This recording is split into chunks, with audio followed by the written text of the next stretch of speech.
10:01. And we'll come back in from public comment. From our closed session. We discussed personnel, hold on here, I don't know, matters, employee discipline, that's what I was looking for. Thank you very much. But no decision was made. I also want to read this statement regarding masks. Masks are required in our boardroom because it is an inside setting in accordance with the California Department of Public Health order. Face masks are required for all individuals in all public settings, regardless of vaccination status, from December 15th through February 15th, 2022. And last board meeting, we did ask everybody to put on a mask. If I see that there seem to be two individuals in the back, excuse me. Thank you. Ma'am, would you put a mask? No problem. We can have, we do have an accommodation for those that need an exemption. It's in our training room, so we can go ahead and show, Mrs. Davis, can you show her where that accommodation room is? Where the room is, it is live streamed, and then if you do have public comment, you can come in during that public comment portion and speak.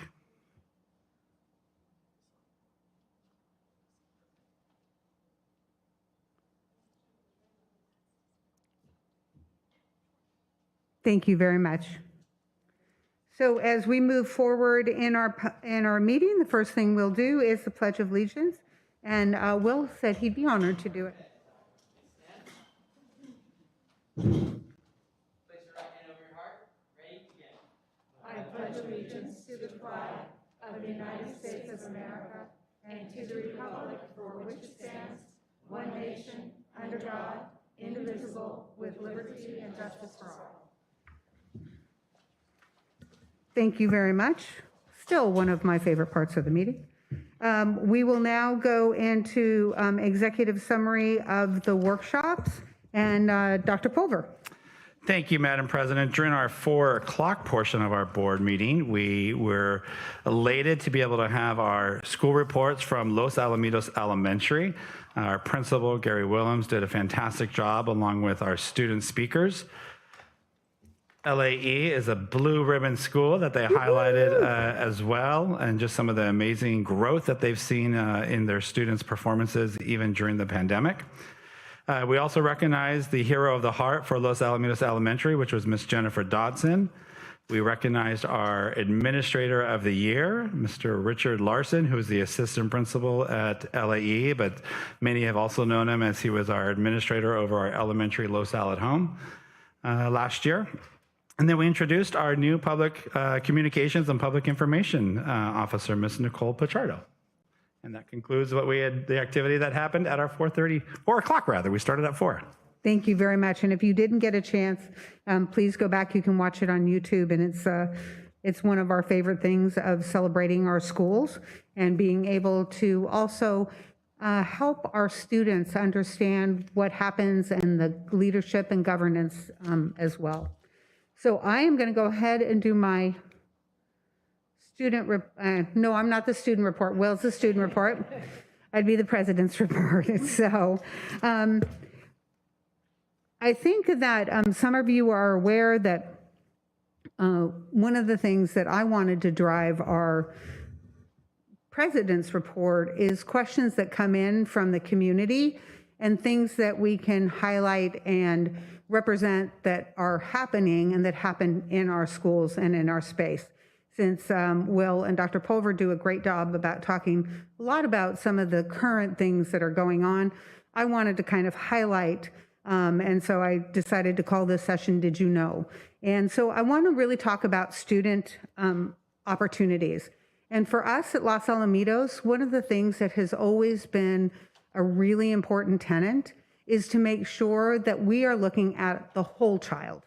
And so education and their education is extremely important, what they're exposed to, but it's also the opportunities that they get that are maybe outside of the typical education or outside of the educational day that really helps somebody develop who they are.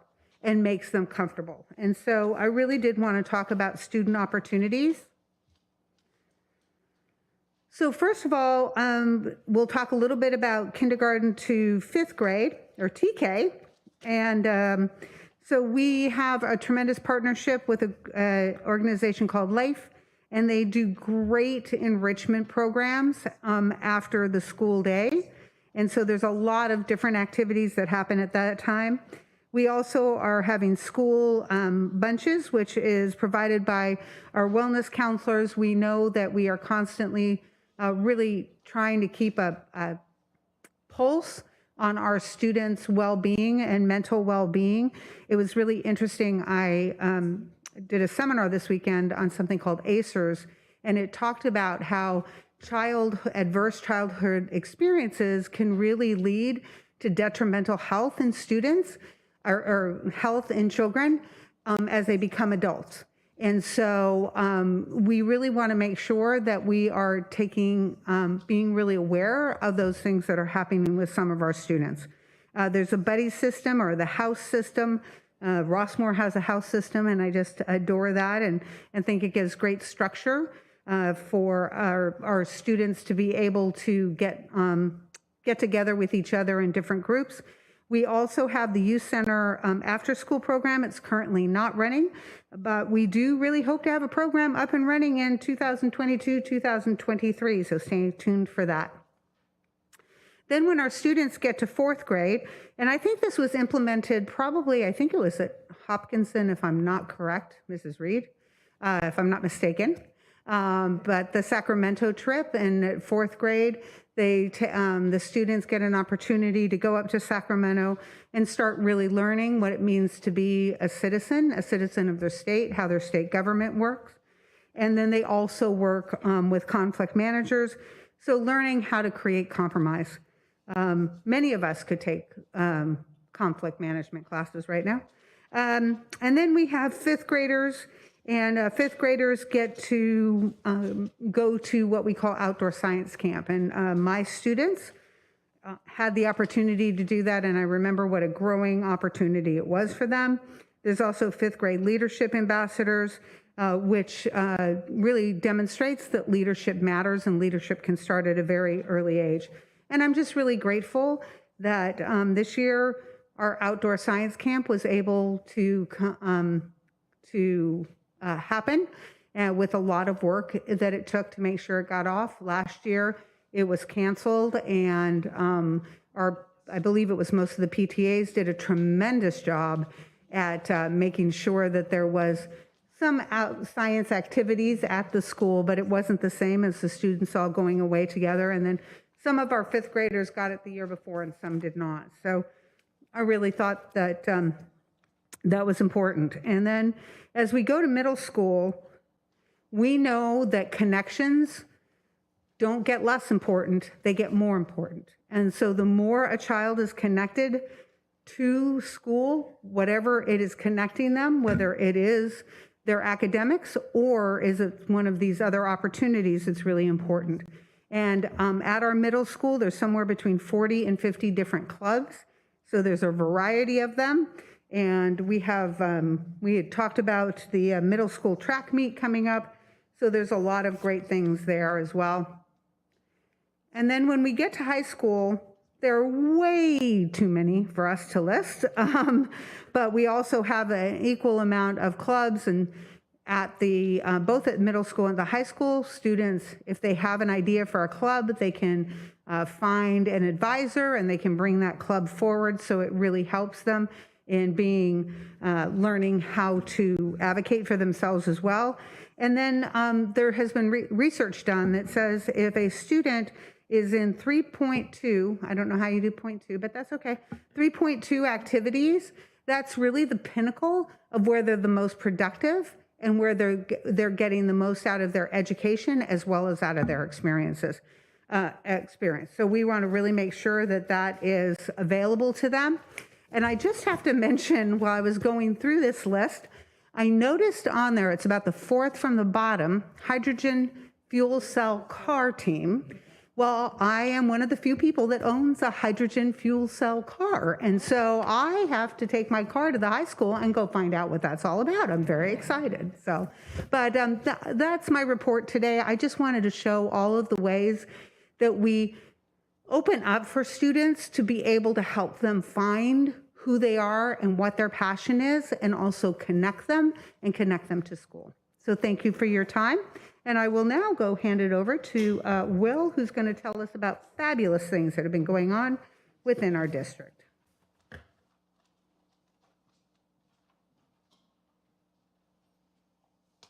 Well, Mrs. Hill, we must be on the same wavelength because my student spotlight tonight is the leader of the hydrogen fuel cell car team.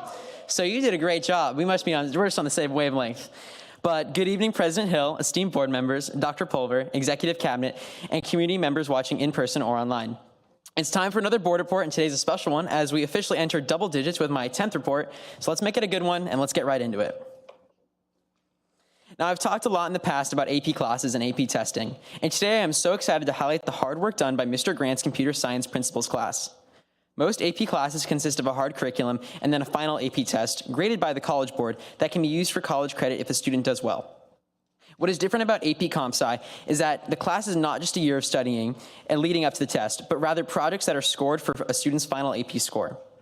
Students started working on the Create Performance task last week, which is a 12-hour assignment where programmers are supposed to create an app that uses sequencing, selection, and iteration code segments. While the task is not due till April, students have gotten an early lead with the help of the amazing Mr. Grant. Some apps that have caught my attention are Kenji Swan's math quiz app and Nathan Delgadillo's number sorting app. For only one semester worth of learning, it's amazing to see the wide range of apps created by all these gifted students. And as we start the new week, we also start the first official day for National Counseling Week. This is a week that is celebrated in order to honor and appreciate the hard work that counselors do for students in schools all across America. Today was Start With Hello, where teachers and counselors welcome students onto campus and start their day with a smile. It's a great reminder to all students to give thanks to the amazing counseling team we have at LoSal. So stop by their office to say hi or drop off a thank you note. I'm sure they'll love it. And in other news, this past Saturday, the Los Alamitos Locos were crowned the 2021 Orange County Student Section of the Year.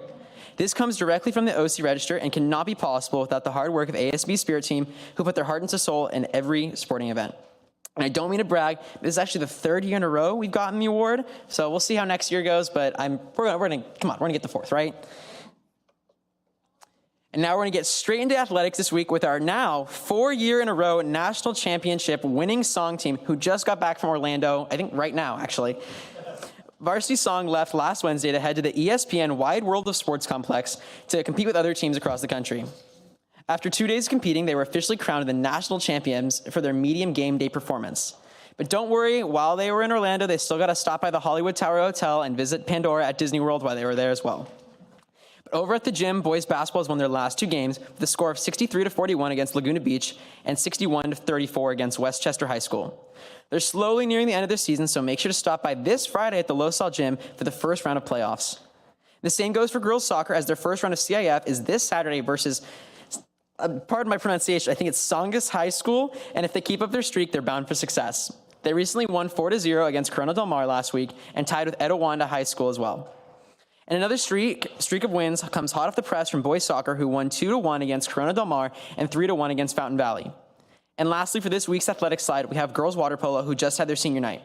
I had the opportunity to watch and announce the JV girls senior night last Wednesday, and besides a great effort put by both girls in the pool, teams of girls in the pool, it was full of happy tears from both the parents and athletes combined. Seniors like Ashley Herron, Isabella Hill, and Brooke Nguyen had their final home game against Newport and put up a good fight, ending their water polo careers at LoSal. And as we slowly transition into spring sports, I'm so excited to showcase the rest of the athletic teams around campus, ready to finish out the school year with many victorious games. Now we have to go quickly through this art slide, the same way drama did last week with their hit show, Results May Vary. This show is a hilariously fast-paced performance where drama students perform 30 plays in only 60 minutes. And I'll have to put my calculus skills to use here, but that's only 2 minutes per show. The improvisational skills used by the performance shine through in this drama's department's ability to act fast and keep the show moving. If you missed this one-night performance, no worries, as their next show is still scheduled for April 28th and 29th, entitled Museum, so you still have time to get your tickets. It's that time once again for everyone to buy their tickets to LoSal Choir's newest show, Spotlight 2022. This is their annual performance where they showcase the set that they're going to use to be competing across Southern California. Some highlights include extreme satirical performance featuring Jeff Bezos and Elon Musk. I was told to say that, but I'm excited for that. And it's sure to have you laughing and crying, but tickets are on sale right now at losalamitos.choir.com. Now it's time to move on to teacher time, where we investigate and find the integral of the function going on in room 315 with Mrs. Bright. For what is now her 14th year teaching at LoSal, Mrs. Bright has been everyone's go-to math wizard. Currently, she teaches pre-calculus and calculus BC, the hardest math class on campus, and the reason for my homework struggles recently. She has 3 kids who all went to LoSal, but went to Whitney High School herself. She knew from a young age she wanted to teach, but originally majored in psychology. When she had to take a math class to graduate from UCI, her professor saw how skilled she was with numbers and recommended switching her majors to math. She was so skilled that she later received a master's degree at CSULB, also in math. And just a few years later, she found her home at LoSal, being the math genius we all know her for. And while she's great at math, she loves to flex her 600-day streak on Duolingo, where she has learned Spanish for the past 2 years. But if she's not teaching, she's playing golf with her husband, a skill she learned over quarantine, or riding roller coasters. Her favorite amusement park is Six Flags Magic Mountain, and especially loves the ride X2. And if you ever see her around campus and don't need math help, make sure to ask her about the newest season of 90 Day Fiancé, one of her favorite TV shows. Mrs. Bright loves LoSal because she gets to form a relationship with students, and as most of her classes lead into the next, sometimes giving her the same students 3 years in a row. I've had the pleasure of knowing Mrs. Bright for so many years, all the way back to when my sister had her at LoSal and raved about the amazing teacher she was.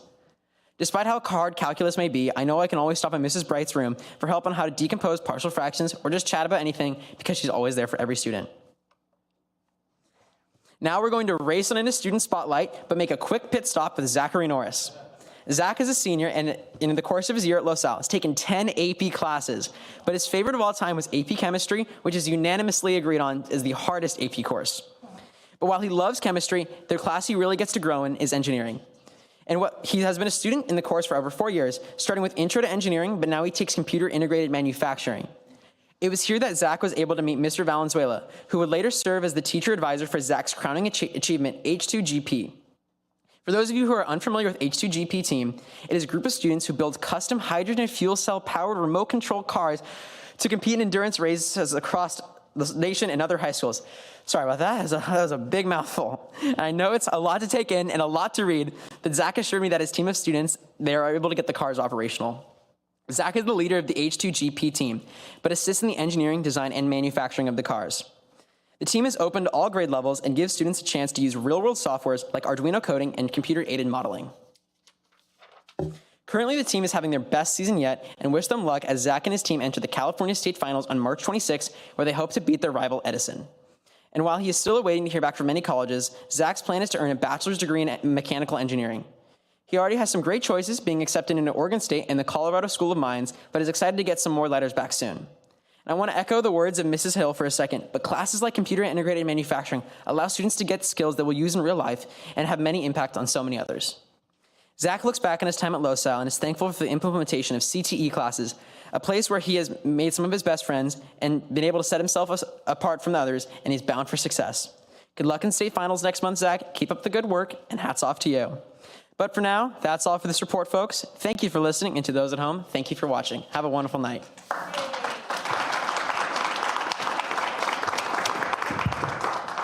Thank you so much. Well, my car is a little bigger than that.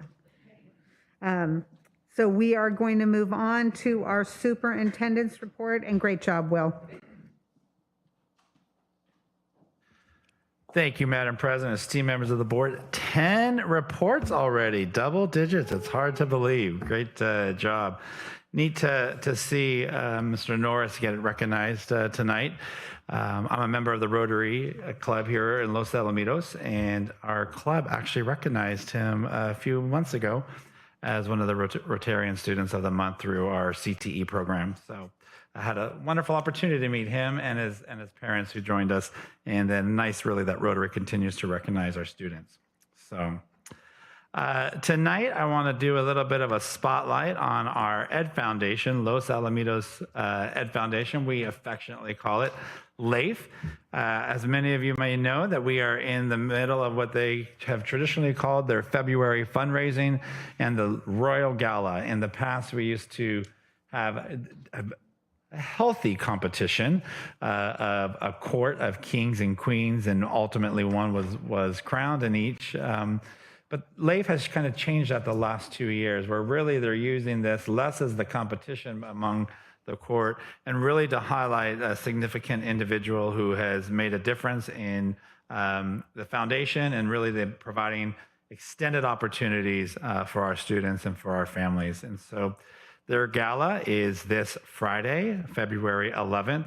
I think the last to get tickets was on Friday of last week, but if you are still itching to go to the gala, you might want to check in with LAIF. There may be some available seats at the very end. I can't make any promises there. But we really are recognizing really a LAIF champion of Dave Appling. He will be crowned at the end of the night. And the gala that LAIF is organizing, and all of the February fundraising is really an attempt to continue. One of the missions of LAIF that has been branched out over the last few years is to really enhance the social emotional supports of students and mental health. As we know that LAIF has donated significantly over $60,000 plus to help our well spaces at our 2 middle schools, in addition to $25,000 to help fund part of the staffing of a mental health counselor at our middle school.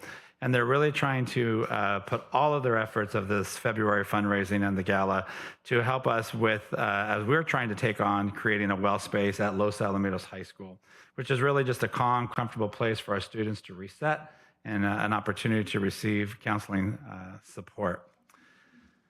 Mr. Appling, a little bit of history about who is this incredible man. He really supported in the 1980s our Performing Arts Center in the modernization and the creation of the passage of the first Measure K that this district had. I actually learned recently that the Performing Arts Center at the high school was more of a kind of a multi-purpose room of sorts, and they had to fundraise to really be able to create the stage and a little bit of, and they had to do in a very tight timeline to be able to receive some, I think some qualifying funds from the state at that time. He was the president of LAIF from 1995 to 2008, helped support raising over $1.5 million to support district technology improvements in 1995, $98, which you can imagine that is much more now. In the mid-2000s, he helped lead efforts of this community to raise $300,000 for technology at Los Alamitos High School. And then he's been named as a board member emeritus since 2017.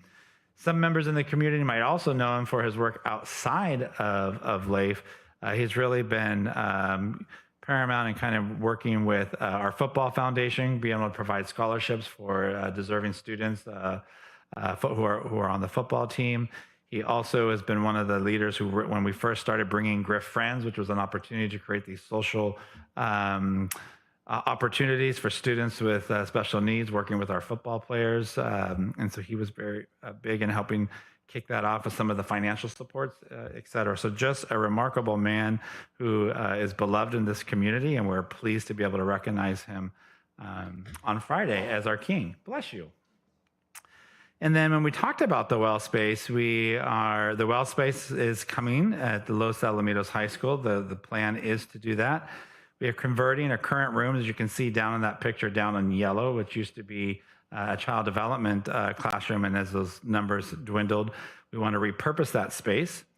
And so we just sent this off to the Division of State Architects, and we expect to be able to receive DSA approval for this within the coming week or two and then go out to bid for this. LAIF will help convert all the construction costs and repurposing this room into the well space.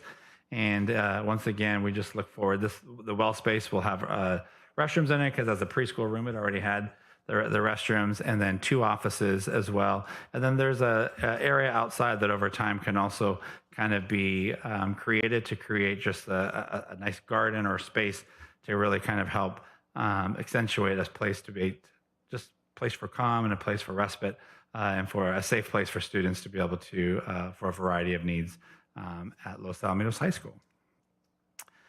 And then we continue to hear there's been some recent updates regarding the California Department of Public Health that has updated some guidance that we just sent out to families today. Orange County superintendents have been taking an active role. We've been working hand in hand with Dr. Chow, our public health officer with the Orange County Healthcare Agency. We're working as a group, working directly with the healthcare agency to really advocate, thinking that we've got to find some ways as we move from the pandemic to an endemic stage. We've got to start to be able to see some opportunities to allow some of these off-ramps when it comes to face masks and other opportunities, at least as options for students. And so we are working with the system. Orange County superintendents, we met with Dr. Chow this week. We're re-meeting again on Friday and drafting some letters and support things that we think that are reasonable efforts that schools can do to help ease that, but also that really we've got to get into the business, stay in our focus, in our lane of teaching and learning, and the level of contact tracing and time that it's taken away from our staff members, our principals, our support staff are spending less time really being able to support the social, emotional, and the instructional needs of our students, and really that needs to be picked up by others. And so some good news is that the state has shared that the temporary universal mask mandate that they put in place on December 15th, regardless of vaccination status for indoors, it was supposed to be through January 15th. It got extended to February. They have clearly stated that it will expire on February 15th. So we'll go back to the guidance as it was. Unfortunately, back at that time, even when that was instituted on December 15th, it really, as we shared here, it didn't affect our schools because our schools already since July has required the use of masks for all students when indoors and for staff and adults when students are present. However, what becomes a little bit, if you think there's a thread of hope for seeing some possible changes, because we are seeing changes in other parts of the country, even in areas where maybe you wouldn't. We're starting to see areas in New Jersey, areas, I think New York is considering that as well. And so what California, what CDPH stated yesterday, I think, today's the 8th, they said yesterday in their statement is the state is continuing to work with education, public health, and community leaders to update the masking requirements at schools to adapt to changing conditions and ensure the safety of kids, teachers, and students. And that just additional adjustments to the state's policies will be shared soon. The key word is, what does soon mean? I think the statement itself said within the next week, but we've learned to kind of not always trust that week means next week or this week. They've extended that at times. So in the meantime, again, Orange County superintendents are working directly with the healthcare agency and take our suggestions and input and advocacy directly up to CDPH in that efforts as well. And so stay tuned as more information comes. One of the things that we've been trying to do is to keep our community informed. And so we will, as the needs or the guidance changes, we will communicate that out. That concludes my report for this evening. Thank you very much, Dr. Pulver. And I will say that I do appreciate you and the other superintendents working with Dr. Chow to really try to find that balance that is keeps our children safe, but that is also best for our children and best for them in the educational setting. So much appreciated. So we will now go into board communications, and I will start with Mrs. Davidson. We never know who we're going to start with. Yeah, I know. Excitement. Thank you, Mrs. Hill.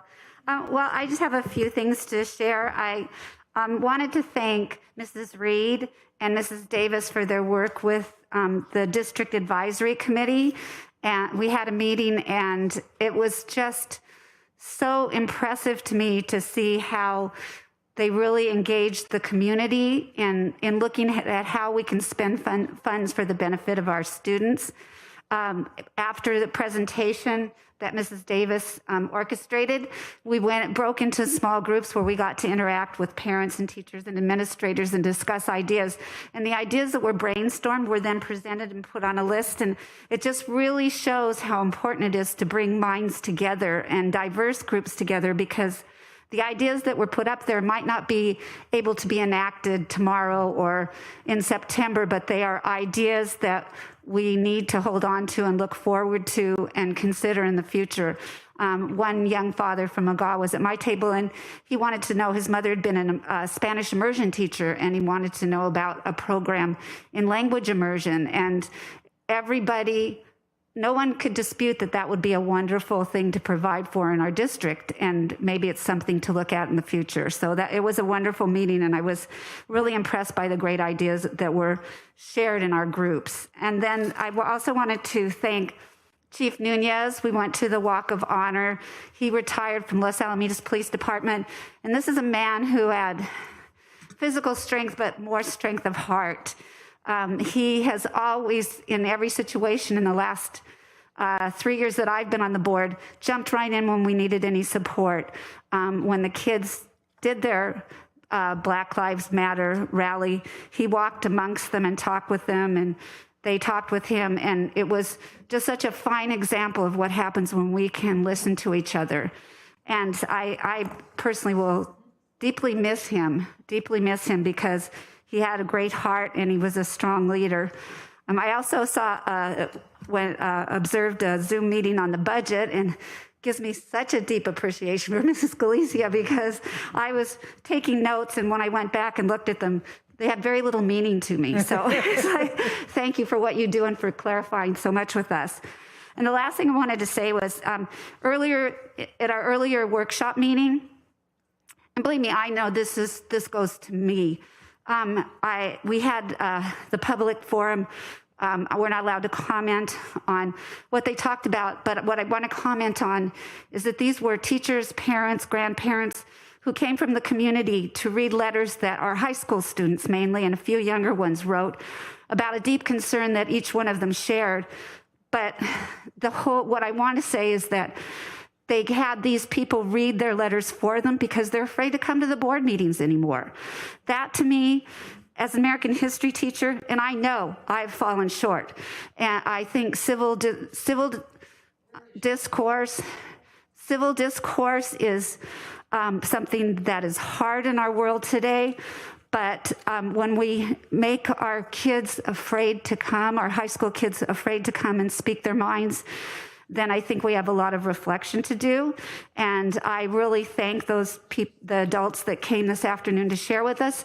And I say to those kids who wrote those letters, we hear you. So thank you. Thank you very much, Mrs. Davidson. Mr. Forham. Okay, thank you.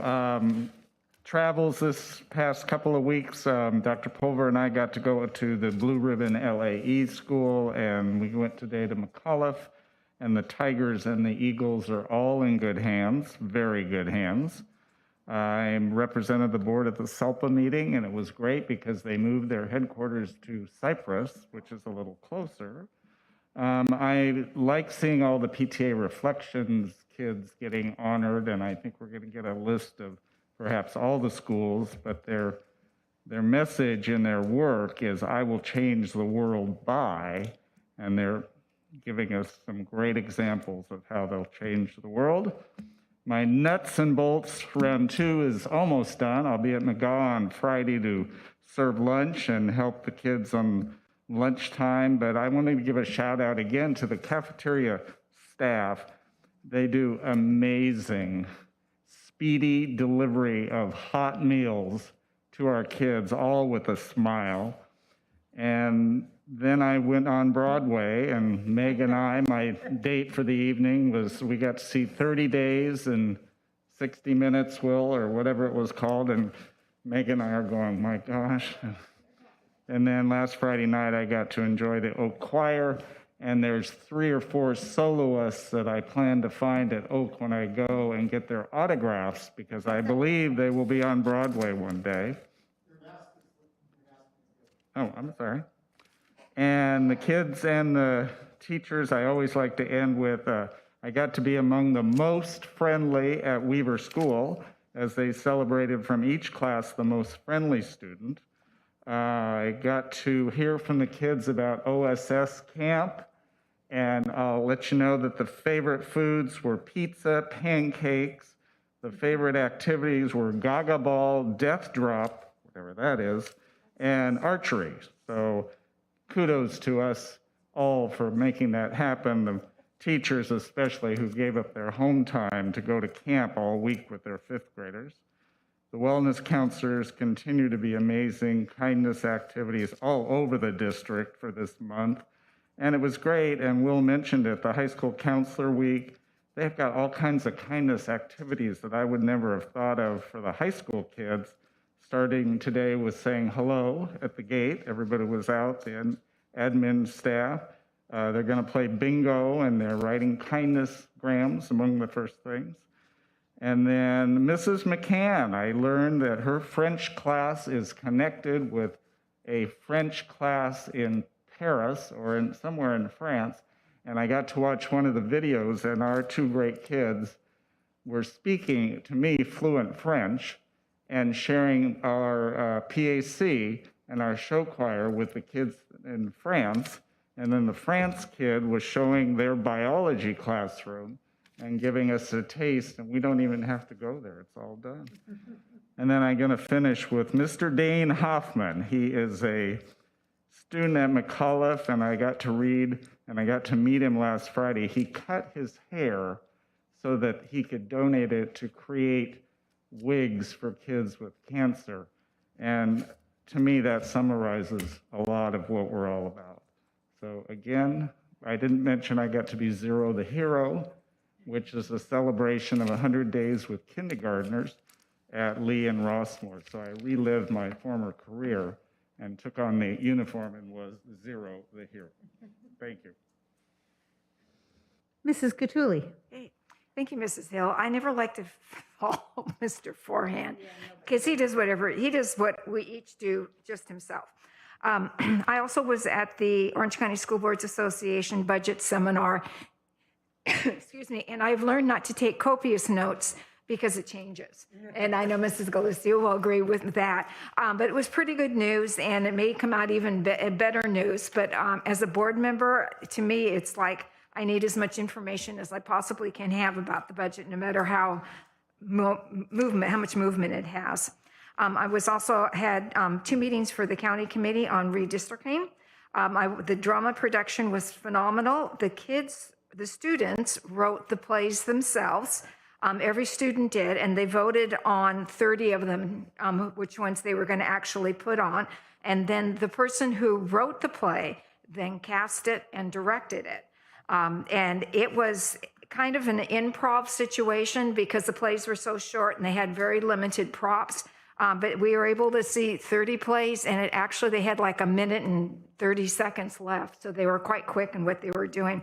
Some of them were really funny, and some of them I was slightly confused by.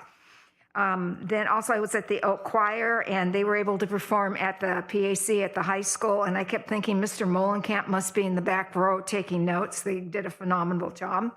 I do want to give a shout out to girls soccer. I did not go to the playoff game, but I went to their game before the playoff, and they just did a great job. And it was wonderful because it was a route, Frosh Soft, JV, and varsity at the LaSalle Way. So I thought that was wonderful. And I really, really want to congratulate our LaSalle locals. The reason why I really love them so much is they're really entertaining. So if you're at any sporting event and you see the kids doing the roller coaster or other different cheers that everybody on campus knows, that's the LaSalle Locals. And you don't try out for this group. You show up and become part of it. And it's one of these things that is so welcoming, and just everybody is welcome, and you can participate as much as you want or as little as you want. And it's just become such part of the culture at the high school. And I just think it's phenomenal. So congratulations to our LaSalle Locals. And tomorrow morning or tomorrow afternoon, I do have an ROP meeting, and we're doing our audit, and everything is fine. So I've nothing on that agenda that, thinks I have to pay attention to. And that's it. Mr. Fayette? Thank you, Madam President. I also got to go see the drama show, 30 shows in 60 minutes. Impressive. They are running around like crazy. Like I said, it was student directed. They wrote all the plays. They did all the staging. They did all of the casting. And the set changes were just complete chaos. I can't imagine how there wasn't any broken bones, or because they were throwing tables and chairs all over the place. But it was incredible. They did a fantastic job. And that is the intermediate choir. That's not even the advanced choir. Impressive. They did a great job. Choir show is coming up this weekend. I can't wait for that. That'll be fantastic. The Leap Gala on Friday. I'll be interested. I'm excited to go to that. It'll be my first time there. And if you can't get enough choir, McAuliffe will be having their choir show next week. It's Kindness Month. Boy, wouldn't the world just be a better place if everyone could be kind to everyone all the time? Thank you. Thank you very much. Just really quickly, I was at a CSBA Region 15 meeting, and we got an update on legislative action that's taking place. Some of it are things that CSBA really wants to do a little pushing back on, and so that was good to hear. Also, that the governor, and correct me if I'm wrong, but the governor did propose that $4 billion go towards unfunded applications for major projects, which is one way we've been able to really extend our bond dollars. So if we spend $20 million on a bond project, we get our application in, and if there's money, it gets funded. So we get that equal. And so we've been able to, with the last couple bonds, really do a lot more work than we anticipated when we first put the bond out, because we got matching funds. But there haven't been any for 3 or 4 years. And so it was good to hear that there might be that, especially since we have a lot of construction going on. And so that might be a way that we can do some other projects. So we're very excited about that. I did miss, and I'm sorry once again, the special education PTA meeting. I am part of that group, and it's always a wonderful opportunity to hear from parents whose children do have special needs, and how involved they are, and how creative they are, and the community that they are together in. And so to be frank, my son and 3 children and 1 dog were staying in my house, and it was chaos. And I just missed the ringer. So I do want to congratulate all of our champions this past week. It's so La Salle. We celebrate everybody who does anything in our programs, but it is nice to have champions. And then I do plan on going with my husband to the event on Friday night. Mr. Appling is probably one of the reasons I'm sitting here, and he is an amazing man and amazing contributor to this community, and I'm very excited to be able to honor him. So do we need a recess? I don't think so. So we will move on, and we will move on to our public comment sections. So public comment, open session, non-agendized items. The board welcomes input from the public. This is an opportunity for the community members to provide public comment to the board on agenda items or items not listed on the agenda. Persons wishing to address the board should complete a speaker request card. Each speaker is limited to a maximum of 3 minutes. Public comment is listened to a total of 30 minutes. We have 11 cards. That means it would be 33 minutes? We're good? Okay. Comment cards can be submitted to the district office at any time after 9 a.m.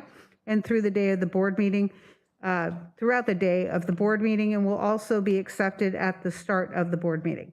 A speaker may not relinquish his or her time to another. When addressing the board, speakers are requested to address the board from the podium, state their name, and adhere to time limits.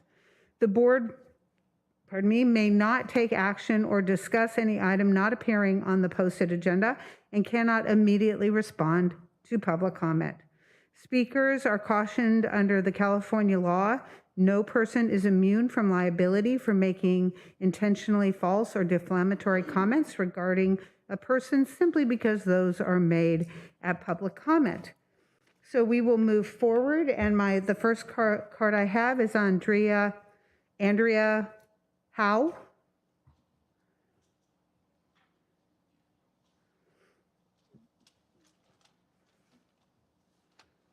Good evening, school board. My name is Andrea Howe. Thank you, Dr. Pulver, for advocating for our kids. The last time I was here 4 months ago, I asked for your help, school board, in advocating for our kids when the time came. The time is now. Since I spoke in October, a lot has changed. A new variant that largely evades vaccines but causes less severe illness has swept through our state, infecting about a good portion of our high school students in a matter of weeks, despite them wearing masks. But the vaccines continue to do their job in preventing severe illness and hospitalization. Data continues to show kids are statistically very little risk, and adults have widespread access to vaccines, boosters, and now antivirals. Since I was last here, doctors and public health advocates who have long supported mitigation, such as mandatory masking, are now calling the masks most of our kids wear, and you are all wearing, facial decorations that are inappropriate for all variants. Also, since I was last here, I experienced a night of jazz music at Gaslamp, where all adults, including several members of our school board, were free to remove their masks to eat and drink and socialize, while our children were forced to play instruments through masks with holes in them. And our governor and mayors enjoyed the NFC Championship game at SoFi Stadium unmasked. Our board and our elected leaders were just showing how individual risk assessment works in this phase. When will parents and children be afforded the same luxury? Last time I was here, a board member stated that the board has no added power to influence policy than parents, but quite frankly, that is an abdication of duty. Your role is to advocate on behalf of students. As stated via the CSBA roles and responsibilities section, board members are the only locally elected officials chosen solely to represent the interests of students, and board members have a responsibility to speak out on behalf of children. The time to advocate for the whole child is now. California is now one of only 6 states that still has a school mask mandate in place with no stated off-ramp in sight, and there was no high-quality evidence that mask mandates reduce transmission in school. In evidence-based medicine, the burden of proof is on the intervention, not the norm. The norm is seeing human faces. Omicron is receding, but our children's mental health concerns will persist. They are burdened by the outside spheres of adults. 2 weeks to flatten the curve has turned into 2 years to flatten our children. Our kids are buckling under the weight of 2 years of restrictions and are not okay. Enough is enough. Open any publication and you will find scientists and doctors providing evidence-based editorials urging mask optional policies in schools. And yesterday, governors in 4 states, including New Jersey and Oregon, set end dates when school mask mandates will end. Unmasking kids is not a fringe idea, but one based in sound science and data, and something millions of kids across our country have been experiencing for the entire school year. Over 124 California school board members have written letters advocating to CDPH to adopt mask optional policies as soon as possible. I respectfully ask our board here to do the same. This week, CDPH we're planning to revise school guidance. The best time for our board was to speak up months ago. The second best time is now. We cannot allow California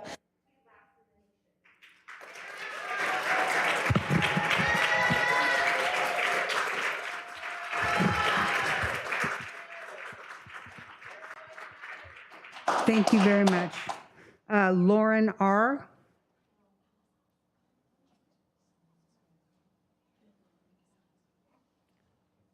And Lauren, thank you.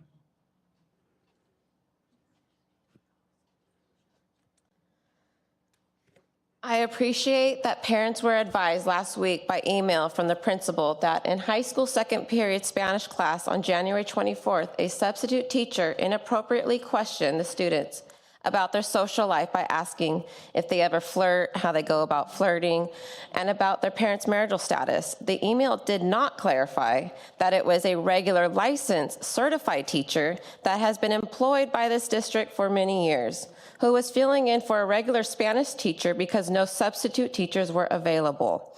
The email stated that flirt and divorce were Spanish vocabulary words and asked parents with concern to call the principal. The email failed to mention that minor children with divorced parents were also asked when the last time they saw their father, nor did it mention that the teacher started reading a story but stopped in the middle of a text, not once but twice, to single out one child. Not to ask another inappropriate question, but to make false, cruel, and disparaging comments about that child's father. Why would this teacher badger, bully, harass, intimidate, and verbally prosecute this minor child? Was the goal to have a chilling effect on other students in the class? Wouldn't the children think that if it happened to one of them, it could happen to any of them? Could it be because that child's parent is outspoken at school board meetings? Was this child singled out to send a chilling message to other students and parents who may be concerned with issues brought before the school board? You see, that was my child who was singled out by this teacher. And I wonder, since this teacher was a colleague of Miss Davison, could she have felt empowered to abuse my child in front of her classmates because Miss Davison did the same thing to me at a school board meeting? And since there was no repercussions for Ms. Davison's conduct, will there be any repercussions for this teacher's conduct? I wonder how many more parents would have called the principal if the email notice had included that their children witnessed a teacher bully and badger a classmate that day. This is not my opinion because 5 children substantiated this event when they were interviewed by high school administrators who investigated the matter. I have spoken with the superintendent, the principal, and the school counselor about this outrageous event in my child's life at the hands of Ms. Davidson's colleagues. I realize that you cannot discuss personal matters to protect that teacher. I want to know what this district is going to do to protect my child and any other child to ensure that this does not happen ever again. And it's so ironic that the kids in this same class have to drink water outside because they can't pull their masks down in class, while you all sit up there like hypocrites pulling your masks down and drinking water. Unmask our kids. These masks aren't going to help. What's the answer? Seriously, you guys don't care about mental health, obviously. Leave my name out of your mouth. I don't want to read about the son. I accepted your apology. I forgave you. That's a complete difference.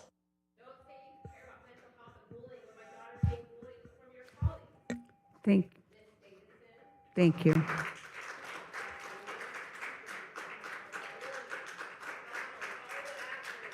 I think this says thrown H T O T-O-P-E, I think is what it is. Last name H. It was written in the same hand. Okay, I'm sorry, what is your name? I'm Hope Horning. I couldn't hear you. Did you call my name? I don't.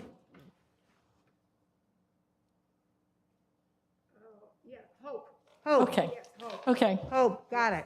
That's an H, got it. I'm sorry, Hope. It is past time to end the mask mandates in schools. And this is not my opinion. On January 24th, 2022, 4 doctors, including the director of COVID response for the University of California, San Francisco's Medical Center Emergency Department, called on state leaders to acknowledge the transition of COVID from pandemic to an endemic disease and to lift the mindless mandates and masking for school-aged children. In the San Francisco Standard, these doctors published a strongly worded open letter to Governor Newsom and state public health and educators that notes, quote, restrictive policies have long lost their justification, end quote. The letter focuses on the negative effect on children and teens, particularly the mental health and developmental impacts caused by social isolation and masking. They said, quote, we would like to get kids first in line to enjoy the benefit of peeling back COVID restrictions, end quote. They specifically call for immediately allowing school children to unmask while outdoors, make masking optional indoors, and immediately allow preschool and daycare teachers and students to unmask. Is there some reason why we come to you week after week asking for an end to masks that your eyes glaze over and you seem to tune us out? Could it be because when this district accepted over $800,000 and over $1.8 million of elementary and secondary schools emergency relief funds that you were required to focus on mandates for masks and vaccinations and vaccine shot clinics, as well as testing? The UCSF doctors say testing of children without symptoms leads to staffing shortages because of the isolation requirements. We read in last week's paper that Marlis Davison likes to boast of her accomplishments for the mental health of the children, but she does not have an MD after her name. So let's start listening to the doctors who know how the masks impact children's mental health and development. Let's start now and peel off these mindless mandates. And after hearing what Lauren just described happened to her daughter and how a whole class witnessed a teacher bully a child, if Miss Davison really cares about the mental health of children, maybe she should lead a workshop for her former colleagues about how just like what happens in Vegas stays in Vegas surely must apply here, so that what happens at school board meetings stays at school board meetings and certainly not carried into the classrooms. I wore a uniform to ensure that everyone can exercise their freedom of speech and express their opinions, and would never tolerate someone telling someone to F you, as all of you have tolerated. Donna McGuire? Donna? Oh, thank It you was for. M. I made an assumption. Pardon? I said it just said Donna M. and I made an thank you. assumption. Thank you. So a little bit, I'm absolutely against mask mandates, just to get that off the table. Totally support them. I think it's time that parents have the option of whether they want their children to wear them or not. I think right now we have the tail wagging the dog, so just want to put that on there. However, what I want to address, and I've been trying to do this since last year, I feel like I'm on Louisiana time, we're always running a little late, is I went to an advisory committee meeting last fall, and Maggie went with me, and it was a presentation by someone that kind of seemed like they were maybe presenting social justice standards in CRT. But regardless, what got me was at the end of the meeting, we did a Q&A with this professional.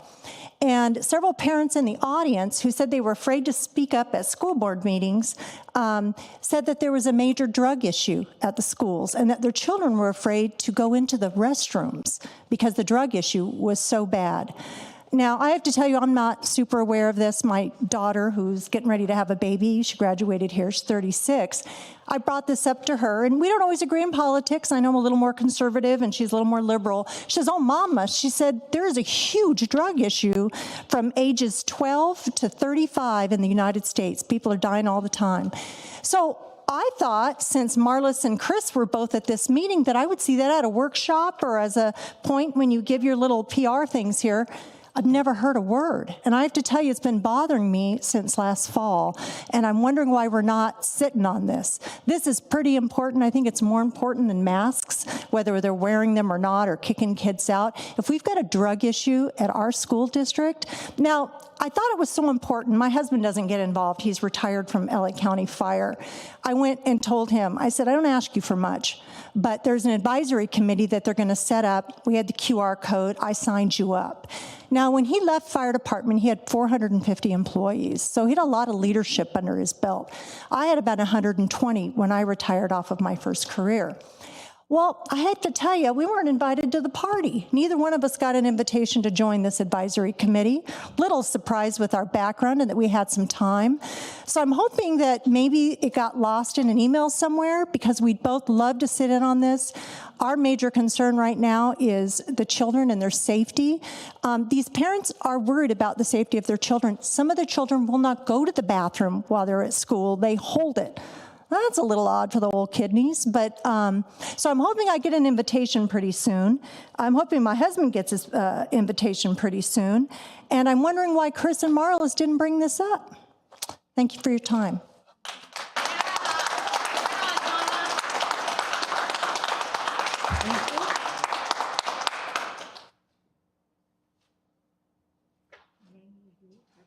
It's Y-N-Y-U-E-N-G-Y? I'm sorry, I don't know who wrote all of these, but I'm just having a difficult time reading. So. That's close enough. I answered to Johnson, Jasmine, whatever, as long as I know I'm being addressed. I can't even read the letters is the problem. It's all right. I don't take that in any way badly. What I wanted to talk about today is the topic of follow the money, carrot for compliance.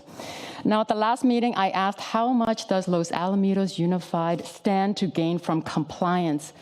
And the answer was we don't gain anything. We don't get any money. So by the divine intervention, I was able to learn about ESSER, I guess it's called ESSER 1, 2, and 3, to support K through 12 for COVID recovery. It totaled $189.5 billion for the schools in the U.S. California alone received $23.4 billion, and that amounts to about $3,700 per student, and basically throughout the United States. Now, these funds are carrots for schools to comply, funds with strings attached. Now, I understand that the school boards must follow CDC's safety recommendations to get the government bribe money. Guidance and recommendations only, as well as the CDPH, guidance and recommendations only for masking. So the schools must document how and the extent to which the schools follow health and safety. Universal and correct masking, for example, modifying classrooms for distancing, efforts to vaccinate school communities, PPE, tech for networking, et cetera, so forth. Now, if COVID is such a real health threat for our children, why are we using cheap surgical masks? Why are kids and teachers not required by OSHA to change their masks every 1.5 hours per OSHA regulations? This is apparently about compliance for the sake of getting government funding. It is not about the safety and health of our children. COVID is not deadly for our young ones under 18. It's been proven. You all know it. We all know it. There's less than 0.0007 chance or risk of death for those under 18. This is bribery doled out to schools to execute draconian masking and other COVID measures on our innocent, harmless kids. Can we say that the school boards then are keeping our kids ransom for government bribe money? That's right. I think that is the case, and it is abominable and unconscionable. Now, you talk about looking out for the whole child. Well, what Lauren was describing, and the drug problems in the bathroom, I know there's a major drug problem in the bathroom. It is horrendous, and it's never been addressed, and I don't know why. And there's also sexual assault issues on campus that no one wants to talk about. In any case, you're going to be held accountable as a school board, as a superintendent, for the risk management, for the liability, for the insurance, for the bonds. And so I ask you to decide and do the right thing. Thank you.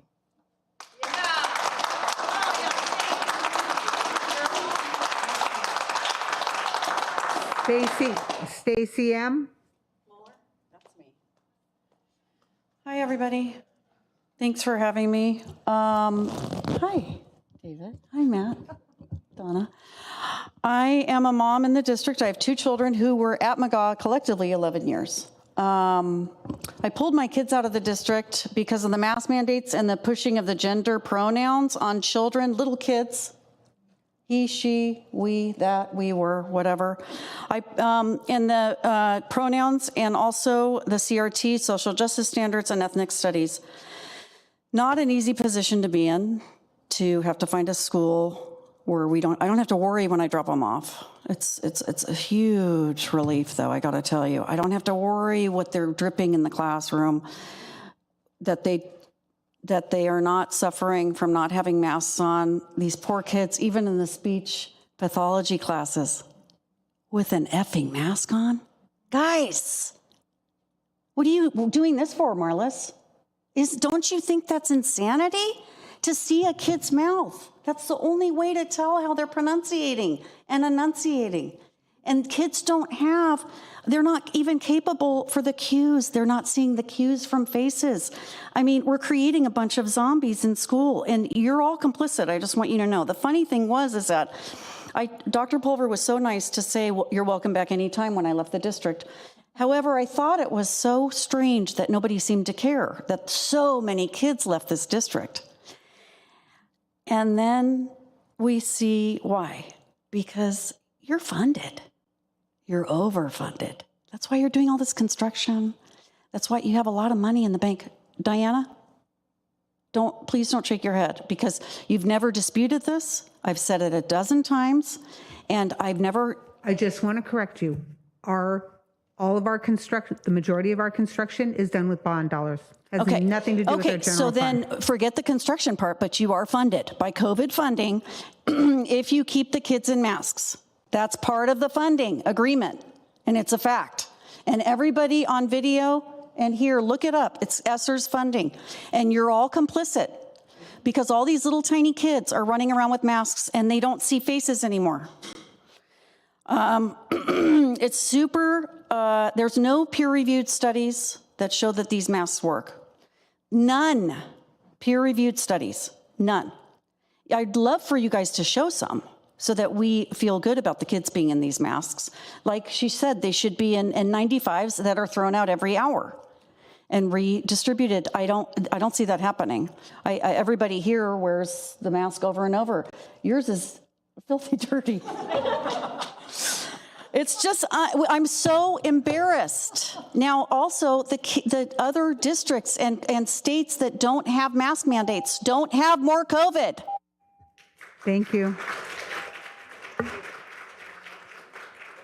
Matt S.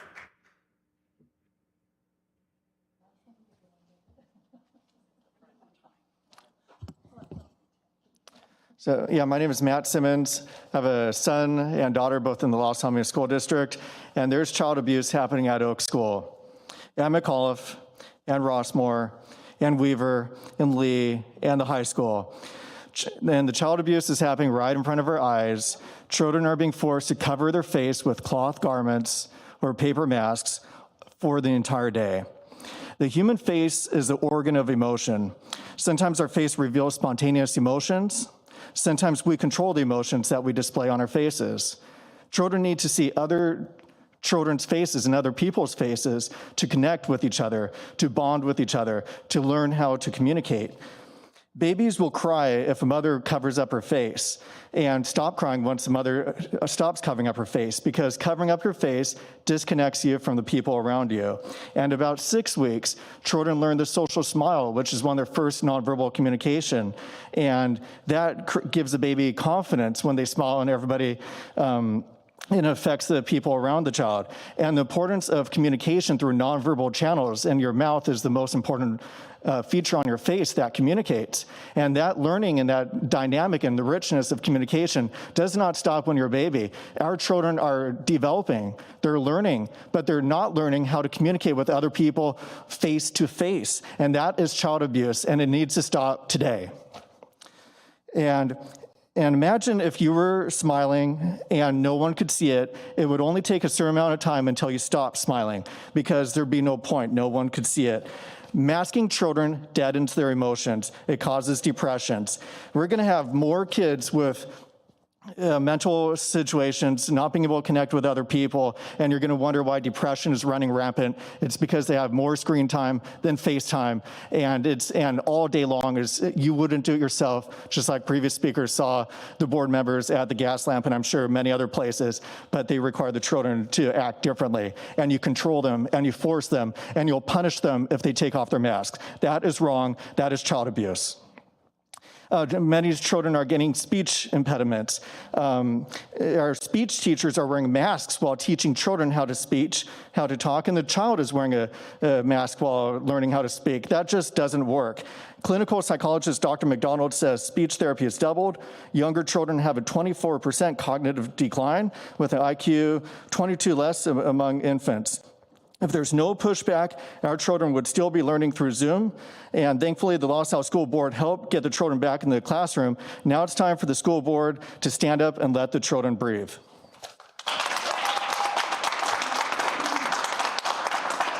Thank you. Jonna S. Jonah. My name is Jonah, and I go. My name is Jonah, and I go to Weaver. I know masks don't work, and I could talk to you for hours about it. We need to stop requiring masks immediately. It is hard to breathe with a mask on, and I don't know why someone would want to make it hard for me to breathe. In order for me to breathe, I have to wait till recess or step out of the classroom and miss directions. Wearing a mask makes it harder to focus and understand people around you. After wearing a mask all day, it feels wet and gross. Breathing through a wet mask must be harmful. Sometimes I flip it inside out, which feels uncomfortable. Wearing the mask all day makes everyone scared, and we are the lowest risk. There is no reason for this punishment. Please let us breathe.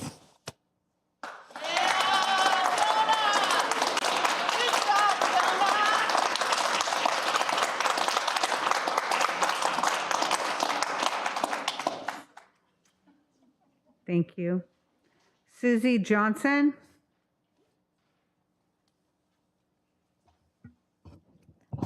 Hello, I'm a parent of 2 children in the district. I'm here for a different reason, but this is amazing. I am definitely for free the masks, remove them, smile, breathe, be healthy and strong. So this is incredible, but I am here for a different issue. My 10-year-old daughter suffered emotional abuse at her OSS. She had a very abusive counselor. She threatened to shut the water off and leave her with her shampoo and body wash if she was not out in 5 minutes. If she did not exit her bed first thing in the morning and at night, she would pull her down by her feet. She told her to shut up when she was crying in the bunk. She asked if, my sweet daughter asked her if she missed her mother because she missed me. And she told her, no, she doesn't speak to her parents, that she is a big disappointment and to get over it. And no, so she does not miss her mother. I was born and raised in Rossmore. I went to every school, Hopkinton, McAuliffe, LaSalle. I experienced my outdoor science school as well as my son.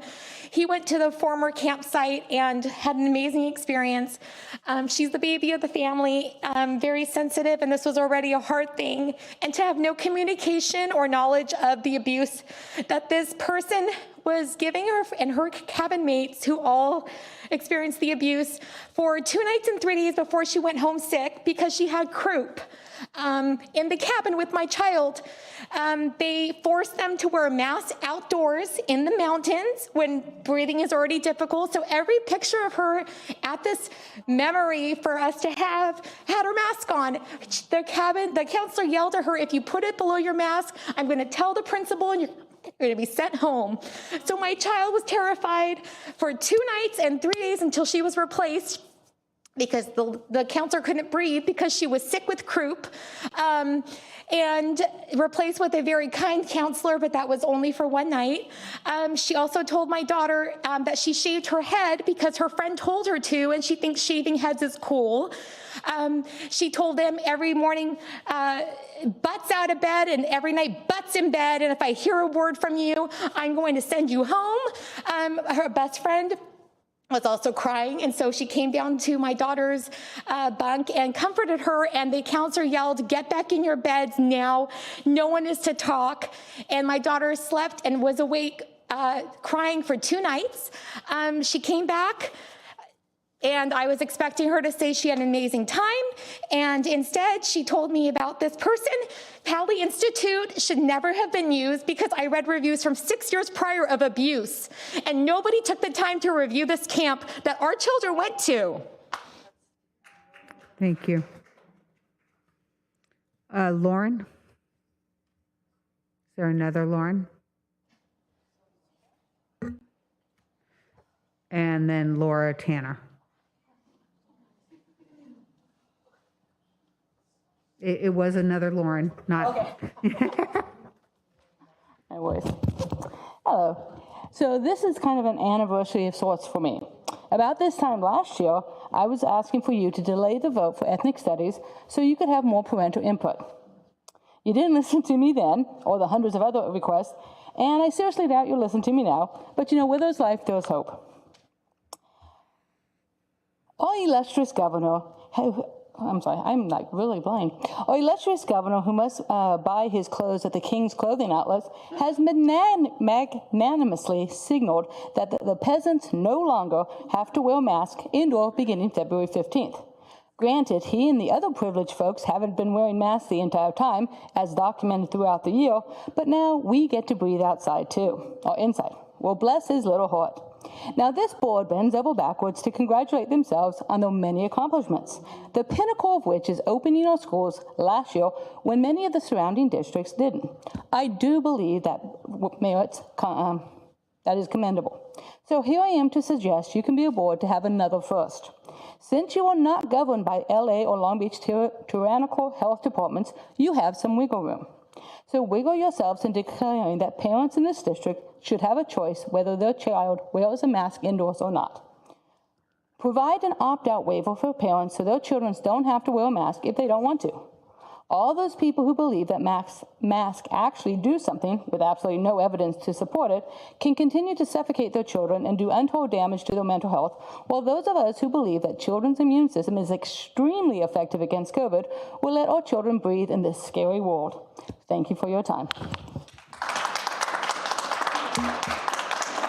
Thank you. That is the end of our public comment, and we will move on to item 12, which is information and presentations. And the first item is a presentation of a textbook. Mrs. Reed. Thank you so much, President Hill. Tonight we bring forward American Government Stories of a Nation by Abernathy and Waples to be approved for use in our AP Government class at Los Alamitos High School. This book has been on public review for the past 30 days. And Mrs. Reed, I did not ask for one, but I would like to get a copy if possible. No problem. Thank you. So that no action needs to be taken. It's just a presentation of the textbook.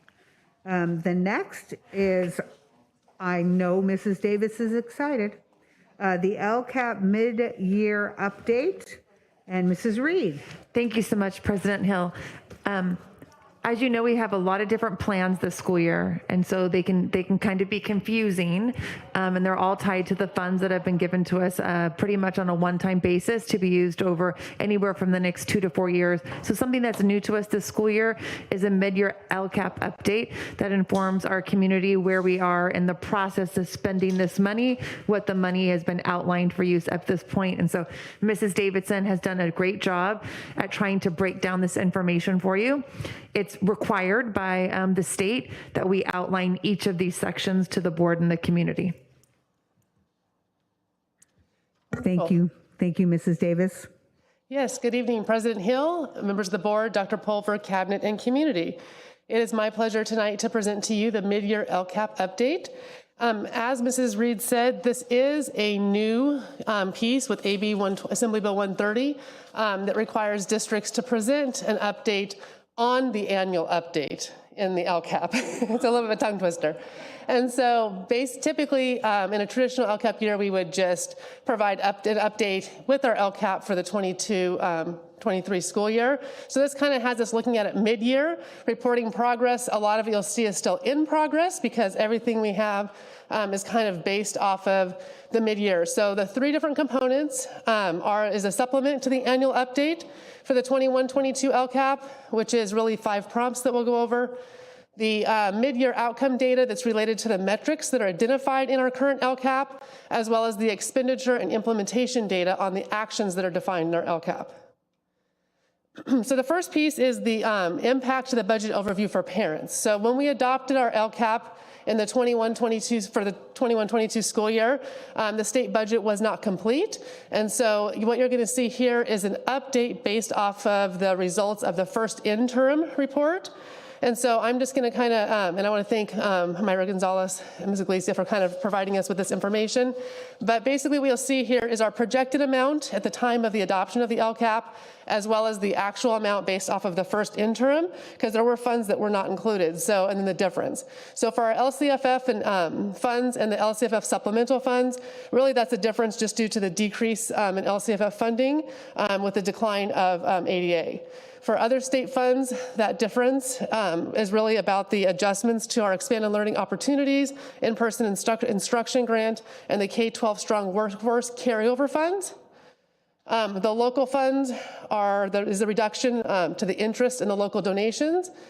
And the difference in the federal funds is really the allocated prior year carryover for Title I, Title II, ESSER and ESSER funds and ELO grants. And then the total projected revenue is basically the federal revenues from ESSER, and then the overall total budget general fund expenditure difference is for the COVID primarily COVID expenditures. So this is anytime we have the LCAP, there's always a budget overview for parents that kind of describes all the funds. This is kind of a mid-year update based off that first interim for that. So The second component of the mid-year LCAP is the supplement for the annual update. This is a new piece this year. There's 5 prompts. These 5 prompts have basically a narrative to 5 questions around the use of engagement and implementation and expenditures. This actual document will be submitted in June in conjunction with the 22-23 LCAP. So there is no formal document right now. We're just kind of going to give you an overview of what will be included in the narrative when we submit the document. So when we look at prompt 1 talks about engaging your educational partners for the Budget Act funds. So this in LoSal is for done through our engagement in our district advisory committee, our LCAP and district surveys to parents, students, and staff, school site councils, negotiations with LEA, CSEA, and our district English language advisory. And it's really going to inform the educator effectiveness block grant, our A through G completion improvement grant, which was we'll bring forward to you in April, our expanded learning opportunities program, and then the pre-K planning and implementation plan that we'll bring forward to you in June. And so again, this is the prompt of what it covers. The actual document that we submit in June that you'll get a copy of will have the full narrative with all the details included. Prompt 2 talks about the use of additional concentration funding. So in Los Alamitos Unified, we do not receive concentration funds because our unduplicated count of students that are identified as low-income English learners and our foster youth is less than 55%. So concentration grant funds are for districts with 55 or more. Prompt 3 talks about our engagement for the educational partners for the use of one-time funds.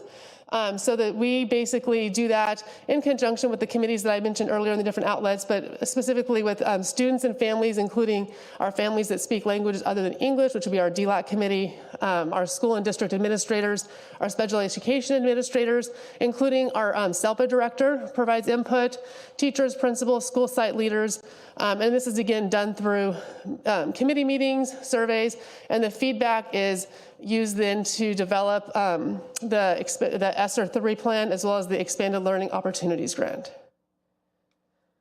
Prompt 4 talks about the implementation of the ESSER 3 expenditure plan.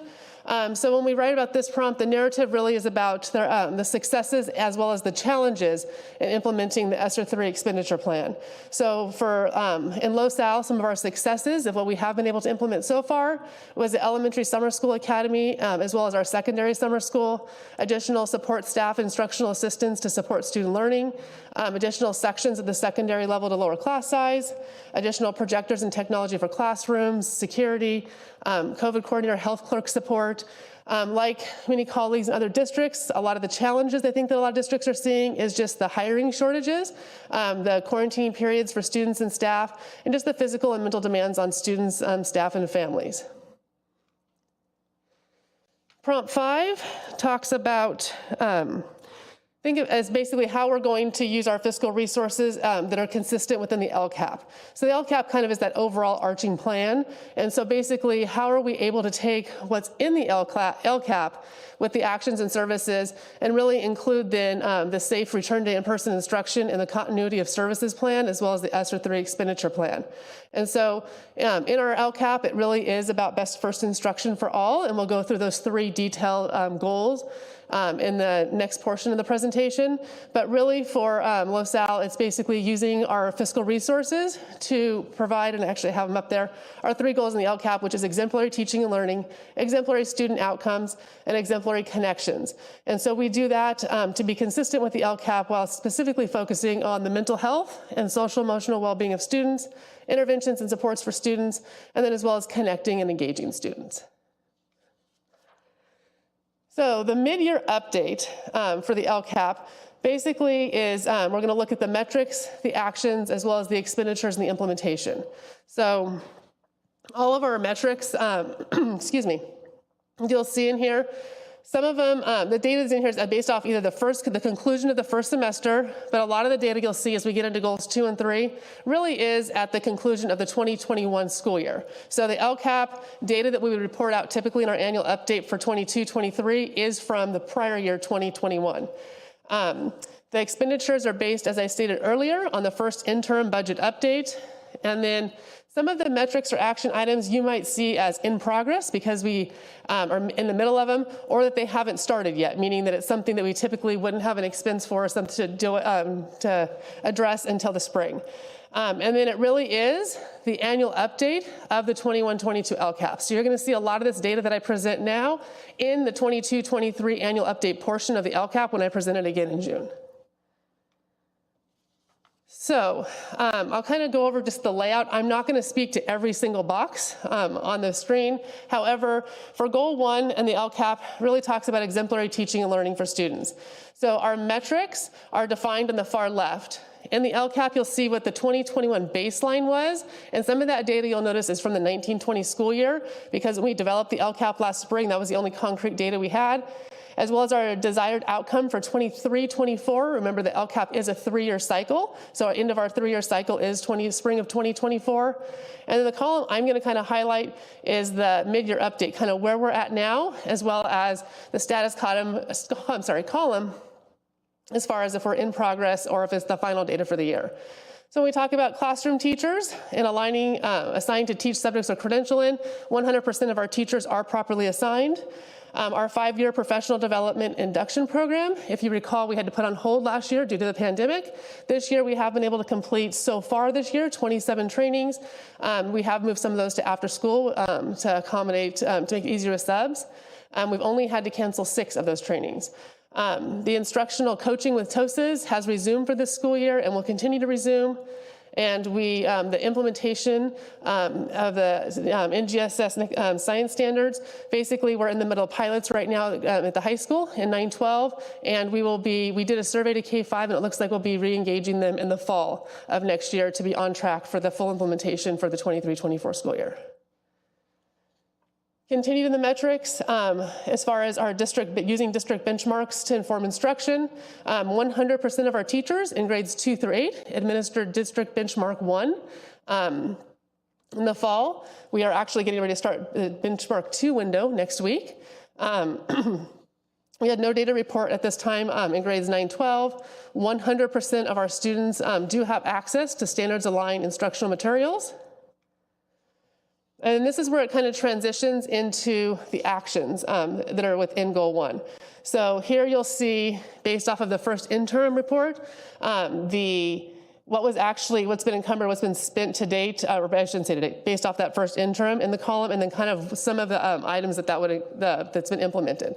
So professional development, we have resumed professional development for this year, some being moved to after school, as I've stated. Also, that includes our fall and spring professional development days. As you're aware, that our spring professional development day was yesterday. And so the training and support for teachers and presenters, as well as supplies for PD. Yes? Mrs. Davis? When it's after school, then do we pay our teachers for that time? We do. Great, yes. Thank you. And for instructional materials, expenditures there really is our elementary English ELA adoption that our teachers were trained on yesterday. Educational technology is the Ed Tech coordinator, our technology accessories, as well as online subscriptions, which would include like our Reflex Math, Brain Pop, Illuminate, items like that. Intervention, we have our reading labs up and running at all of our elementary sites. We also have intervention teachers at all levels for push-in support, our paper system at the high school, Wordly Wise, No Red Ink, to give you an example of a few. Continuing with the actions, ELA support, which is our Reading Plus program, additional English learner aid support, teacher coaching for math support, Mind Research Institute, which is ST Math or GG, and then instructional support services. We've encumbered some funds to support our foster youth students and provide supports. Goal 2 is exemplary student outcomes.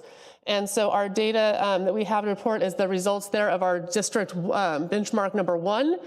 We'll see that 82% and above in ELA and math are proficient, and at 6.8, 82% in ELA and 61 in math. That is still in progress. That is just one benchmark. The data that you see on the left for the baseline is encumbersome of all 3 benchmarks for the entire year. So you're kind of comparing apples and oranges there, but that's where we are at this point. The CASP results, this is where you'll see it kind of start to shift to some final status numbers. So CASP results, those are our 2021 last spring grade 11 state assessment results. A through G completion rate of 72%, again from the 2021 school year. And when we look at AP course completion, 40% of our students took at least one AP course in the 2021 school year, and 79% of them passed the AP exam with a 3 or higher.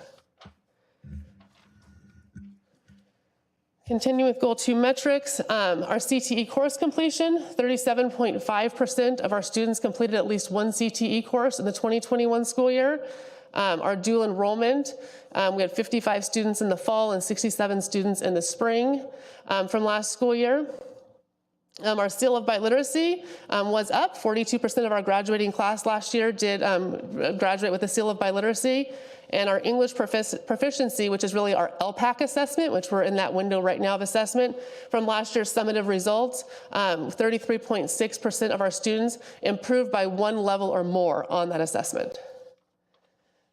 Still consistent with our English learners, we did redesignate 3% of our English learners, which is above our baseline from the prior year, and that reclassifying them basically means that they are redesignated English learners, that they no longer do the annual assessment and stuff, that they've kind of, if you will, tested out.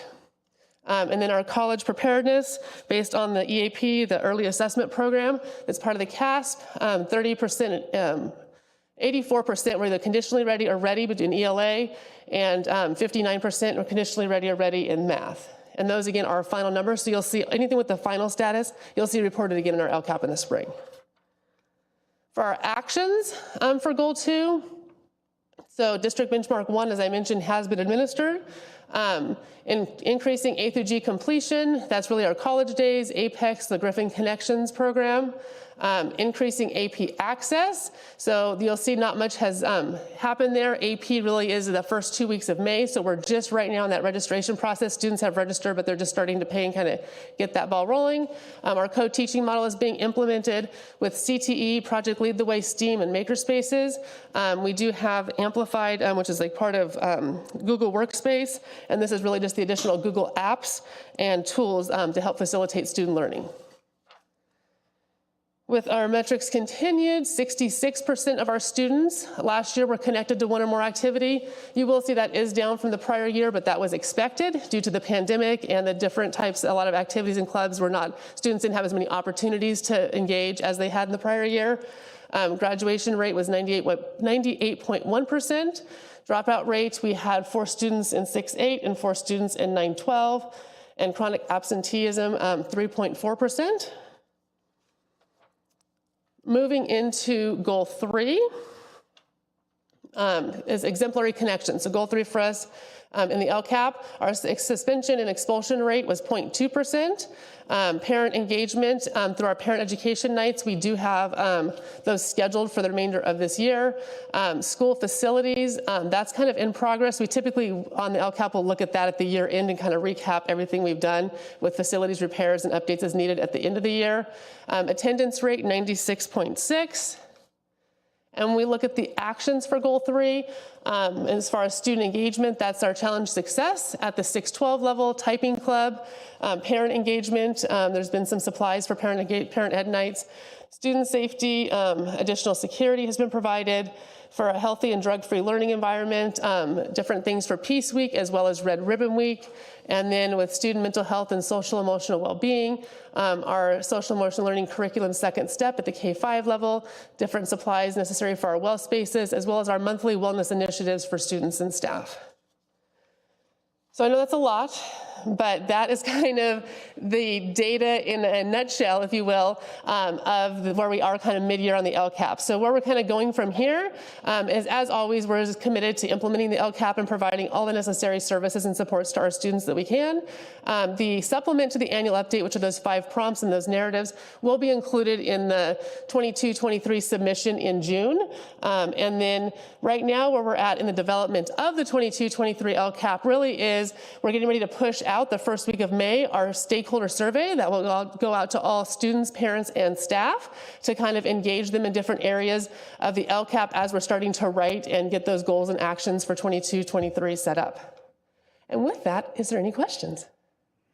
And I'd like to add something too for the board, just in terms of a shift in what we'll be seeing in terms of advanced placement access. So as you know, the state of California has gone test blind at the UCs and CSUs. And so part of that also includes the submission of advanced placement scores.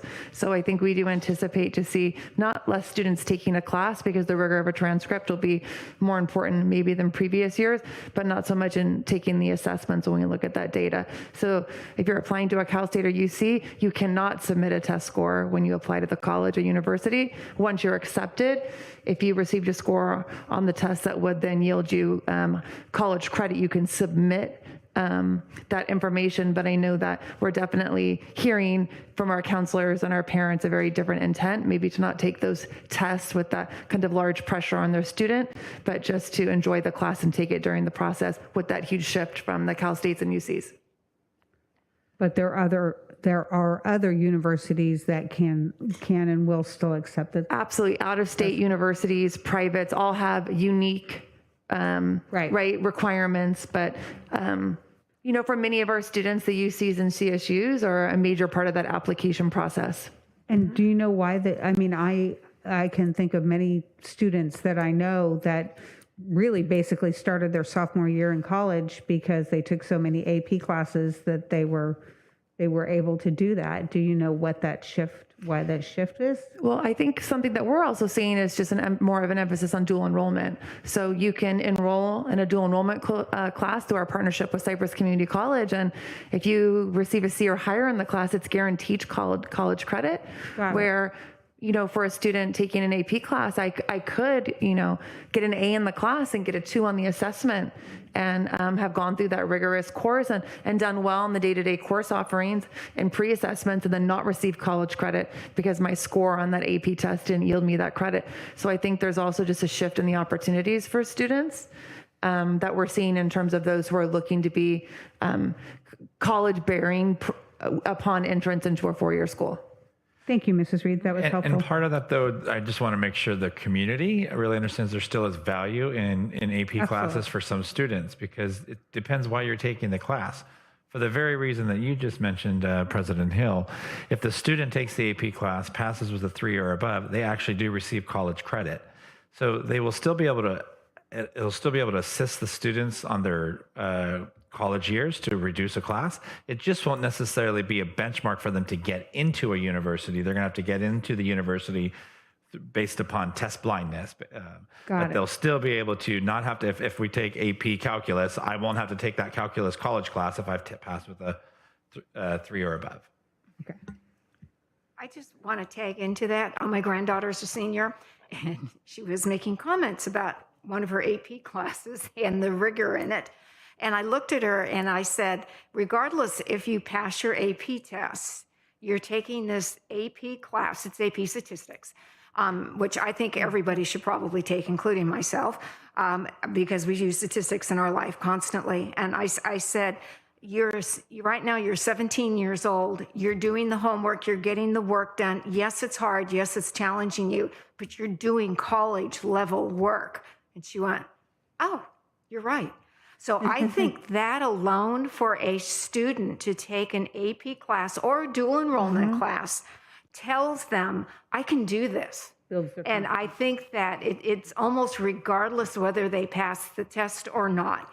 That information is so valuable to the children, to the students. Absolutely. And a rigorous transcript is still a very strong criteria in terms of getting admitted to a college. I just wanted to speak to some of our data that we see changing. Yep. That may be more, and it's not drastically down, but that may be more of the baseline now with that shift for some of our students. But some of that, I think our own board priority goals have tried to address, that we are more than just AP. Really, what our job here as a school district, for a unified school district, to prepare kids for beyond, that this is, what I always say is, this is not their end game. For some, it might be a university. For some, it absolutely might be a community college, and it might be a lucrative career in a skills trades. And so we are really trying to focus not just on AP, but on career technical education, along with dual enrollment. And so I think it's really just trying to provide all these different options to prepare kids for college and career success. That's really our mission that we're attempting to do. Yes, Mrs. Davis. Mrs. Davis, that was absolutely excellent, and there's a lot of material to cover, and it is really important. And I do have a question about with AP. That even if you don't take the test, it seems like it would have a strong draw to students because GPAs are going to make such a difference. A weighted GPA absolutely does make a difference. So there are numerous factors in why you would take an advanced placement course. Just the percentage of our passing rate, less number of tests being taken, could be one of the factors that we continue to see a difference in. So you'll remind us of that next year. I will absolutely remind you of that. Does anybody else have any questions for? Thank you. I just wanted to clarify that some of the dollars amounts that we see here, this is really within the supplemental funds. It's not inclusive of all district dollars that we spend. Is that correct? Right, that's the LCAP, that's just the supplemental dollars. Which is less than 1/10 of our overall budget. Yes. So when you see, wow, they only seem to be spending X dollars on, pick what it was. No, there may be a lot of other dollars being allocated, but not through the LCFF supplemental, mostly through the base, which is why we continue to advocate when you raise the base for all students, it really provides additional opportunities for all kids and for all districts. Anybody else? Thank you very much, Mrs. Davis. And I know that this was required to go through all of these, and you did a great job. Thank you. Thank you. Oh, me, I'm back on. We will now move on to our facilities bond project update. And Mrs. I'm going to be able to say your name easily one of these days, Galicia. No worries. Good evening. Thank you, Madam President. I'm honored to present Mr. CJ Nolan, our Director of Facilities Maintenance and Operation, who's going to give you a quick presentation on our facilities and bond project update. Madam President and honorable members of the board, good evening, and thank you for allowing me to present on our facilities and bond projects. I think it's been a while and we have a lot of great things going on in our district. So one of the first things I wanted to start off with was our district-wide playground replacements. So at this time, all playgrounds district-wide have been replaced. That's 11 playgrounds throughout our district. You can kind of see on the map on the left-hand side, those are the areas where we've replaced playgrounds at some of our elementary schools.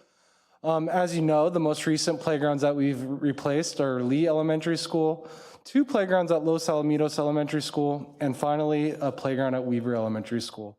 So this is kind of a big moment because, as I said earlier, it signifies the completion of all of our playgrounds, which was a major goal for our bond dollars, and it's nice to have that one complete. Just want to remind the board that we have about 18 playgrounds, 3 at each school site. We replaced 11 through bond dollars, but prior to the bond, we had to replace 7 just because of severe safety concerns. We just knew we wouldn't have the dollars to sustain this, and so the bond dollars really helped us to be able to do all of the remaining 11. I hate to ask this question, but what is the expected life on the playgrounds? How many years will they last? Because of exactly what Dr. Pulver said. I remember having caution tape around our playgrounds and having to use deferred maintenance funds. And we need to know about that because we may need to start saving for them right now.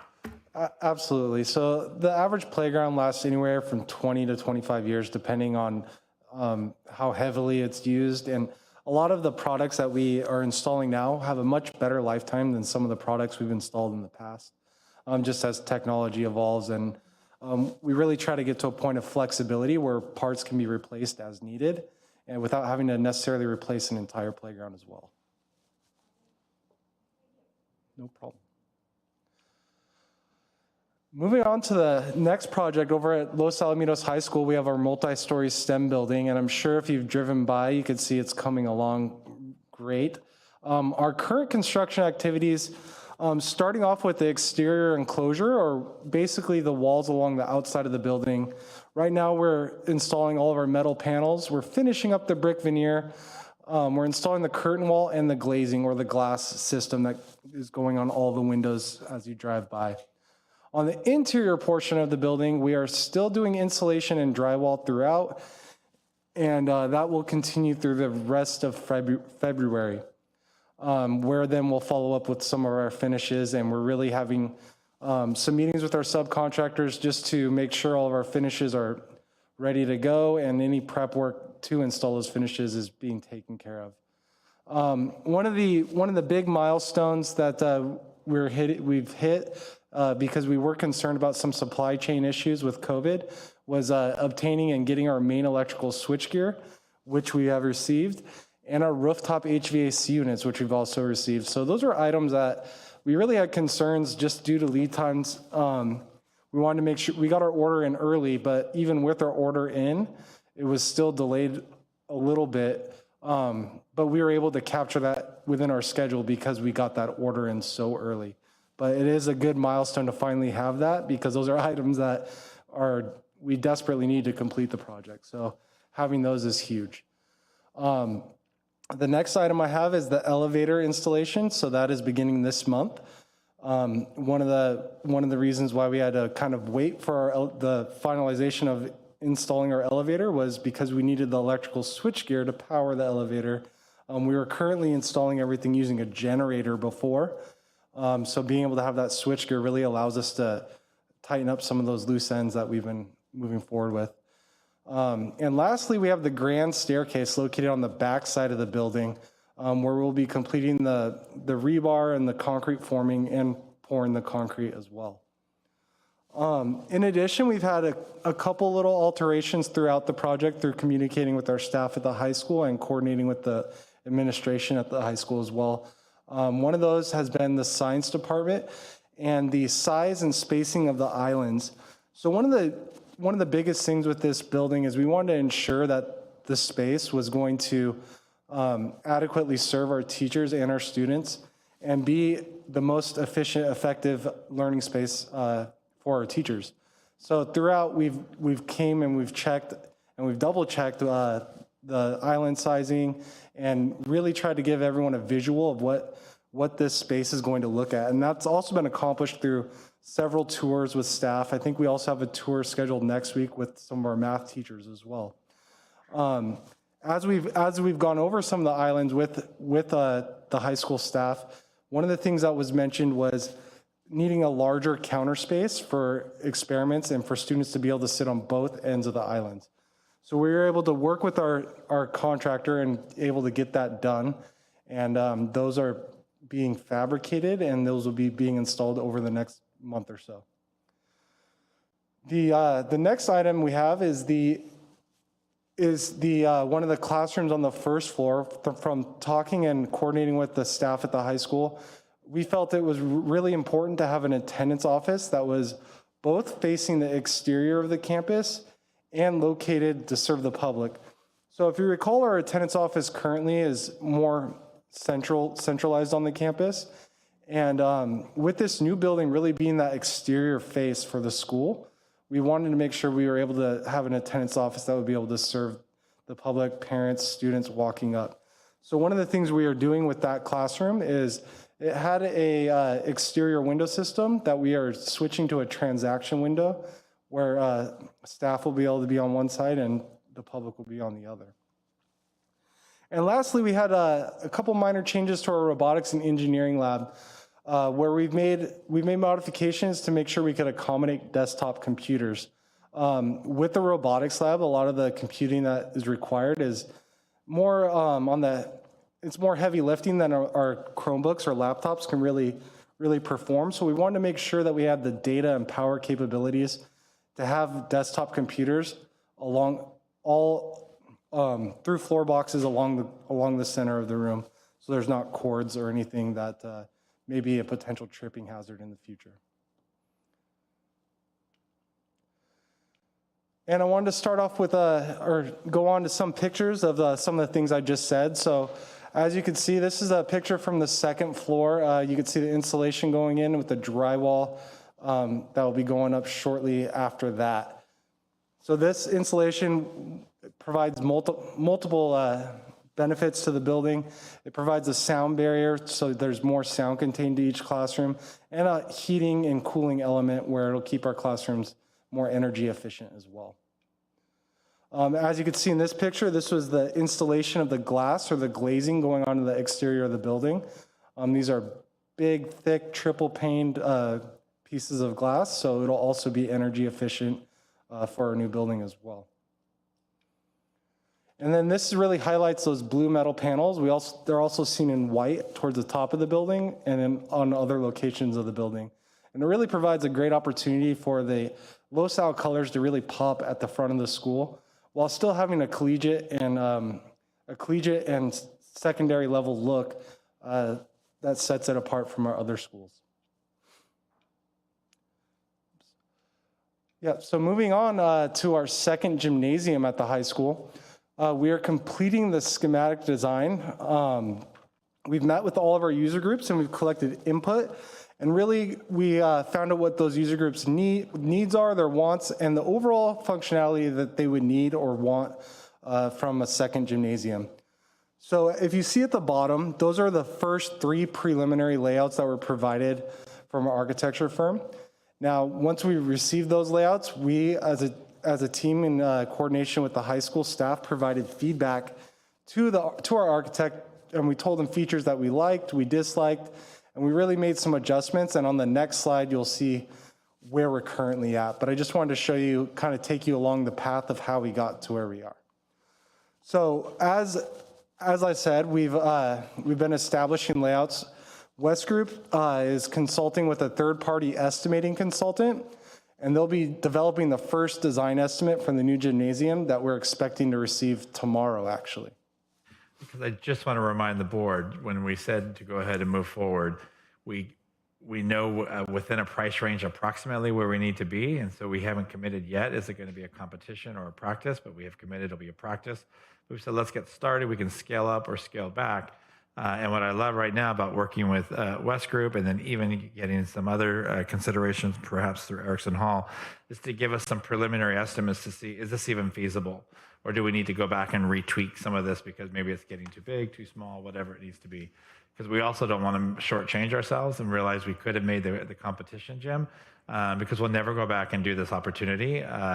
This will last 60, 70 plus years, et cetera. Not that you might have to do some rework down the road, but we get one shot at making this right. So, Are there bleachers? Exactly, as Dr. In this design, if it's a competition gym, there will be bleachers. Because I couldn't see it in the... Yeah, he'll be able to show that. Yep. So exactly, as Dr. Pulver said, we have not received that first initial estimate, which comes at the end of schematic design phase, which is right where we're at right now. So really, they're going to take this layout, and we'll be getting our first shot or our first estimate of what this building will likely cost. And from there, we'll really have to make either adjustments to really stay within our budget, or we could be right on. We really won't know until we have those numbers. And also, as Dr. Pulver alluded to, Erickson Hall, who is our leaseback contractor for the multi-story building, has offered free estimating services throughout the gym design. So we plan on taking full advantage of that on top of having our architect's third-party estimator as well. And as some of you who've been on the board a longer time, that's, I think, really critical because in the past, sometimes mind you, we were using different architect firms and they can only make the assumptions they have, but the architect's estimates were much lower than what actually came. And so when we get construction companies, they may have another lens. So to kind of view it from 2 different lenses is really, I think, advantageous to us in this process. Absolutely. And as you can see under the design considerations for this layout, these are some of the items that really, from our user groups and from coordinating with the high school administrators, really felt would be necessary in a competition gym. One of the things that we heard unanimously throughout all of our user groups was a new weight room with an outdoor fitness area. You can see that's located on the left-hand side of the building. One of the obstacles we were really trying to avoid with this new gym was we were trying to avoid creating a dead space between where the pool is located and where the new gym was going to be. So if you look at some of the previous examples, especially like maybe the 2 angled options, it creates kind of a dead space in between those 2 areas that we really wanted to avoid on our campus in terms of supervision or just flow of the campus in general. The second item that I believe we've discussed previously in previous presentations was a need for restrooms with exterior access. So you can see we have two sets of restrooms, one on the south end or the bottom, and one on the north end that would be able to serve our baseball fields and our other sports that are located more on that northern end of the campus as well. Those are the items in brown. Yeah, they are in brown. So we felt it was really important to have restrooms that both offered exterior access as well as interior access. Thirdly, we have the interior corridor for access to the basketball courts. You can see that highlighted in yellow on the right-hand side of the basketball courts. One of the main concerns for having interior access to our courts is just the overall lifespan of the flooring for these basketball courts. When you have exterior access, a lot of times you'll track in dirt, debris that could be really rough on a gym floor. So by having interior access, it really will extend the lifespan of the flooring and really preserve it for many years to come. Next, we have our team rooms with a separate team corridor. So you can see the 4 team rooms on the bottom in red, with also a film room or a visiting team room as well. One of the things that was really important was having a separate corridor for our athletes to be able to access the gym floor space and also go to their team rooms as well. Next, we have a ticket booth and concession area, and that's located on the bottom end of the building. You can see the ticket booth on the left and the concession area on the right. With the concession area, and another way we tried to really integrate this building into the campus was allowing for the concession area to have serviceability on both the interior and the exterior portions of the building. So that would include any activities we have on the track and field would be able to be serviced by this concession area from the new gym. And then lastly, we have our equipment storage with interior and exterior accessibility. That is highlighted in blue at the very top of the building's floor plan. So we would be able to access the storage from the court floor or from the exterior end of the building as well. Now, as I said, we are expecting to get our first initial estimate on this tomorrow. So when it comes to actual finishes and what the building might look like, those are all going to be considerations that once we see that price, we're going to have to make some adjustments. So from there, we'll be able to start showing more renderings of what this building might actually look like in the future. But until we get that estimate, it's really hard to present anything when we don't really know exactly where the budget are estimated. Approximately how many bleachers, if it was a competition gym, do we think this might be able to hold? I believe it has 2,400, seats 2,400. And so when you do that, it does have to be higher up, which will also increase the height for other purposes that we had talked about in the past. Right, so when you get bleachers to a certain height, they all have to be able to retract, so it increases the height, the ceiling height of the gym, which will also prevent another issue I think that Meg, you've brought up in the past with the volleyball, where we'll have higher ceilings just due to our bleacher size and our capacity. That'll prevent that as well. CJ, so I think we've discussed this before, but if it turned out that we at this point in time couldn't afford the competition gym, would we make the building big enough to add the bleachers later or add the things that would be necessary? I mean, because once it's created, it's always going to be a practice gym unless we have a bigger building.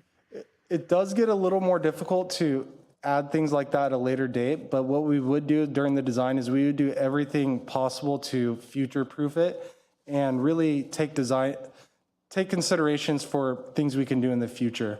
As we get the information back on where we're at through our estimate, there's several items that we may have to slim down or trim down, but those will all be discussed with the site, and we'll be updating you in future updates on those items as well.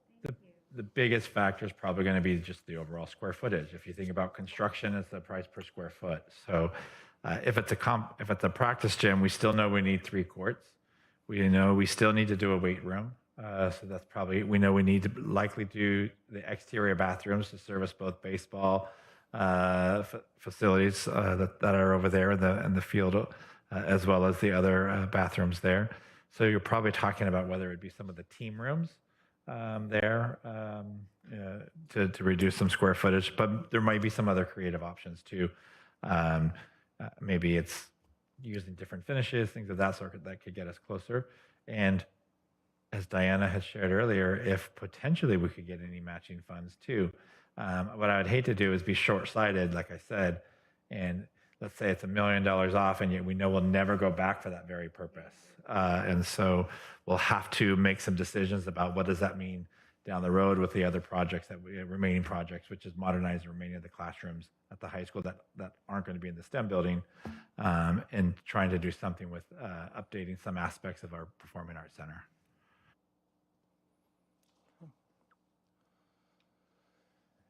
And moving on to... Before we move on, just since it's easier there. Okay, thank you. And moving on to our district-wide solar program. So this is one that's going to be coming up rather fast. We have DSA plan approvals for 3 sites, Weaver, Hopkinton, and McAuliffe. And right now, just yesterday afternoon, we got a revised schedule from our solar contractor, and we're currently negotiating some of the scheduling for these sites. As you know, this is a PPA agreement, so it doesn't necessarily cost the district any money up front, but we want to make sure that during the construction that our sites are able to operate efficiently and there's the least impact possible to our sites while we construct these solar arrays. The solar contractor has expressed that they would like to begin as early as mid-March of next month. One of the first sites that they would be beginning at would be Weaver, per their current schedule. And now, once the construction starts on one of these sites, they're going to domino across our district into the next project. So they're really going to be taking crews from one as they finish and just jump to the next school. The typical construction duration for most of our sites is 90 to 100 days. That's with the exception of the high school, because that is our largest solar array, where that is scheduled to be more around 120 days total. And it's one site at a time? No, so what they're doing is they are going to be lagging approximately 14 days behind each other. So they get each crew, they'll have a crew. Got it. Correct. Okay. Once they're done trenching at one side, they can move to the next. But the total project at the school site could take 90 to 100 days. But there's a lot of different trades or phases that will go. Right. I just didn't want them to stay at one, finish that, stay at the other. That's what I was. Right. So luckily, a lot of our elementary sites are really in that 90 to 100 day range, and they're really confined in areas that are away from the more of the classrooms. There, a lot of them are next to our fields, and we have several sites where the arrays are in parking lots, but that's part of what we're negotiating right now to really get that work done over the summer, so that we're not taking away parking from our staff or parents or local community. Diana, as you were getting to the consecutive project dates, they lag approximately 14 days behind the previous project start date. So that would mean if Weaver started mid-March, that would mean Hopkinton would be starting somewhere towards early April. And then so forth, it would just domino through. And we'd be completing around September of next year. And a lot of the work with solar is we have our poured in place concrete, and we'd really have limited construction sites that would allow the site to still feel open, where we could remove fencing if we need to at certain points to allow for more parking, or just allow for more field space if necessary.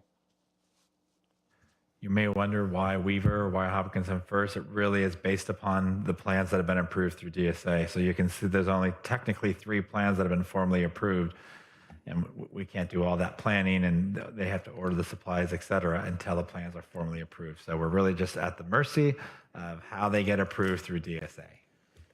In addition to those sites not having arrays over parking lots as well. So really, we're fortunate to have Weaver and Hopkinton approved early, because it allows us to get a head start on those sites, while some of our other sites like LAE, McGaw, McAuliffe, Oak, that have arrays over the parking lots. We could get those done over the summer, and the high school as well. One of the things I did want to touch on at the high school is because that is such a large section of the parking lot and a large array, what we're having the solar contractor do is create 6 different areas of the parking lot so that if they have to take down one area of parking, we're having the majority of it open as well. Great. So everything we're trying to do is to maximize parking at all of our sites. Thank you, CJ. As always, everything is always thought all the way through strategically, and I know that I really appreciate that. Does the board have any other questions, comments? Dr. Pulver? Great. Thank you very much, CJ. Thank you. So now we will move on to number 13, which is our consent calendar. And right now we have on consent 13A through N. And are there any polls? I'll move approval of items 13A through N. Moved and seconded. All those in favor? Aye. Opposed? Passes 5-0. We are now going to move on to action items. Number 14, action items. First one is the second reading and approval of updated board policy 6164.4. And Mrs. Reed. Thank you so much, President Hill. We're bringing forward the second reading of this board policy, which focuses on identification and evaluation of individuals for special education. We're bringing it forward with no changes since the first reading. Do I have a motion? Second? Second. Moved and seconded. Any discussion? All those in favor? Aye. Opposed? Passes 5-0. And do recall, public, that we have been going through all of our policies and updating them and correcting them. Not correcting them, but updating them to CSBA recommended standards. The next item is action item 14B, and it's the second reading and approval of updated board policy 6164.41. Thank you so much, President Hill. This focuses on children with disabilities enrolled by their parents in a private school. And we do have an addition of one word into the language of this policy. I believe one of the board members here actually caught the missing word, and it's the word law that had been typoed out of the initial reading. Does not change the context or any of the meaning of the policy, but we did put the word law back into the second sentence. Great. Second. Any discussion? All those in favor? Aye. Now we move on to the appointment of members of Los Alamitos Unified School District Facilities Improvement District Number 1, Independent Citizens Bond Oversight Committee, Mrs. Galicia. Thank you, Madam President. So we are recommending appointment of 4 new members to our Citizen Bond Oversight Committee. 3 of them have graciously committed to another 2-year term, so thank you very much. That is Keith Crafton. We have Janet Murphy again, and Brett Lorber, and we do have 1 new member participating, and that's Porvi Travidi, which we are very grateful for their participation in the CBOC. That's awesome. Do I have a motion? Any discussion? I would just want to say thank you to the people on the committee. It's important that we have that because it is your job to make sure that we are spending the bond money like we said we were going to. And I appreciate you guys, that the entire committee, taking the time and effort and looking over things. The more eyes, the better. So just thank you for volunteering. And I have to say that I'm really excited that Porvi has an opportunity to serve. She's looked for many ways to serve in the district and has served many ways in the district. So I'm very glad that that worked out and that she'll be serving on the Bond Oversight Committee. So I have a first and a second. We had discussion. All those in favor? Aye. Opposed? Passes 5-0. Now we're going to move on to the adoption of the 2022-2023 budget calendar. And once again, Mrs. Galicia. Thank you, Madam President.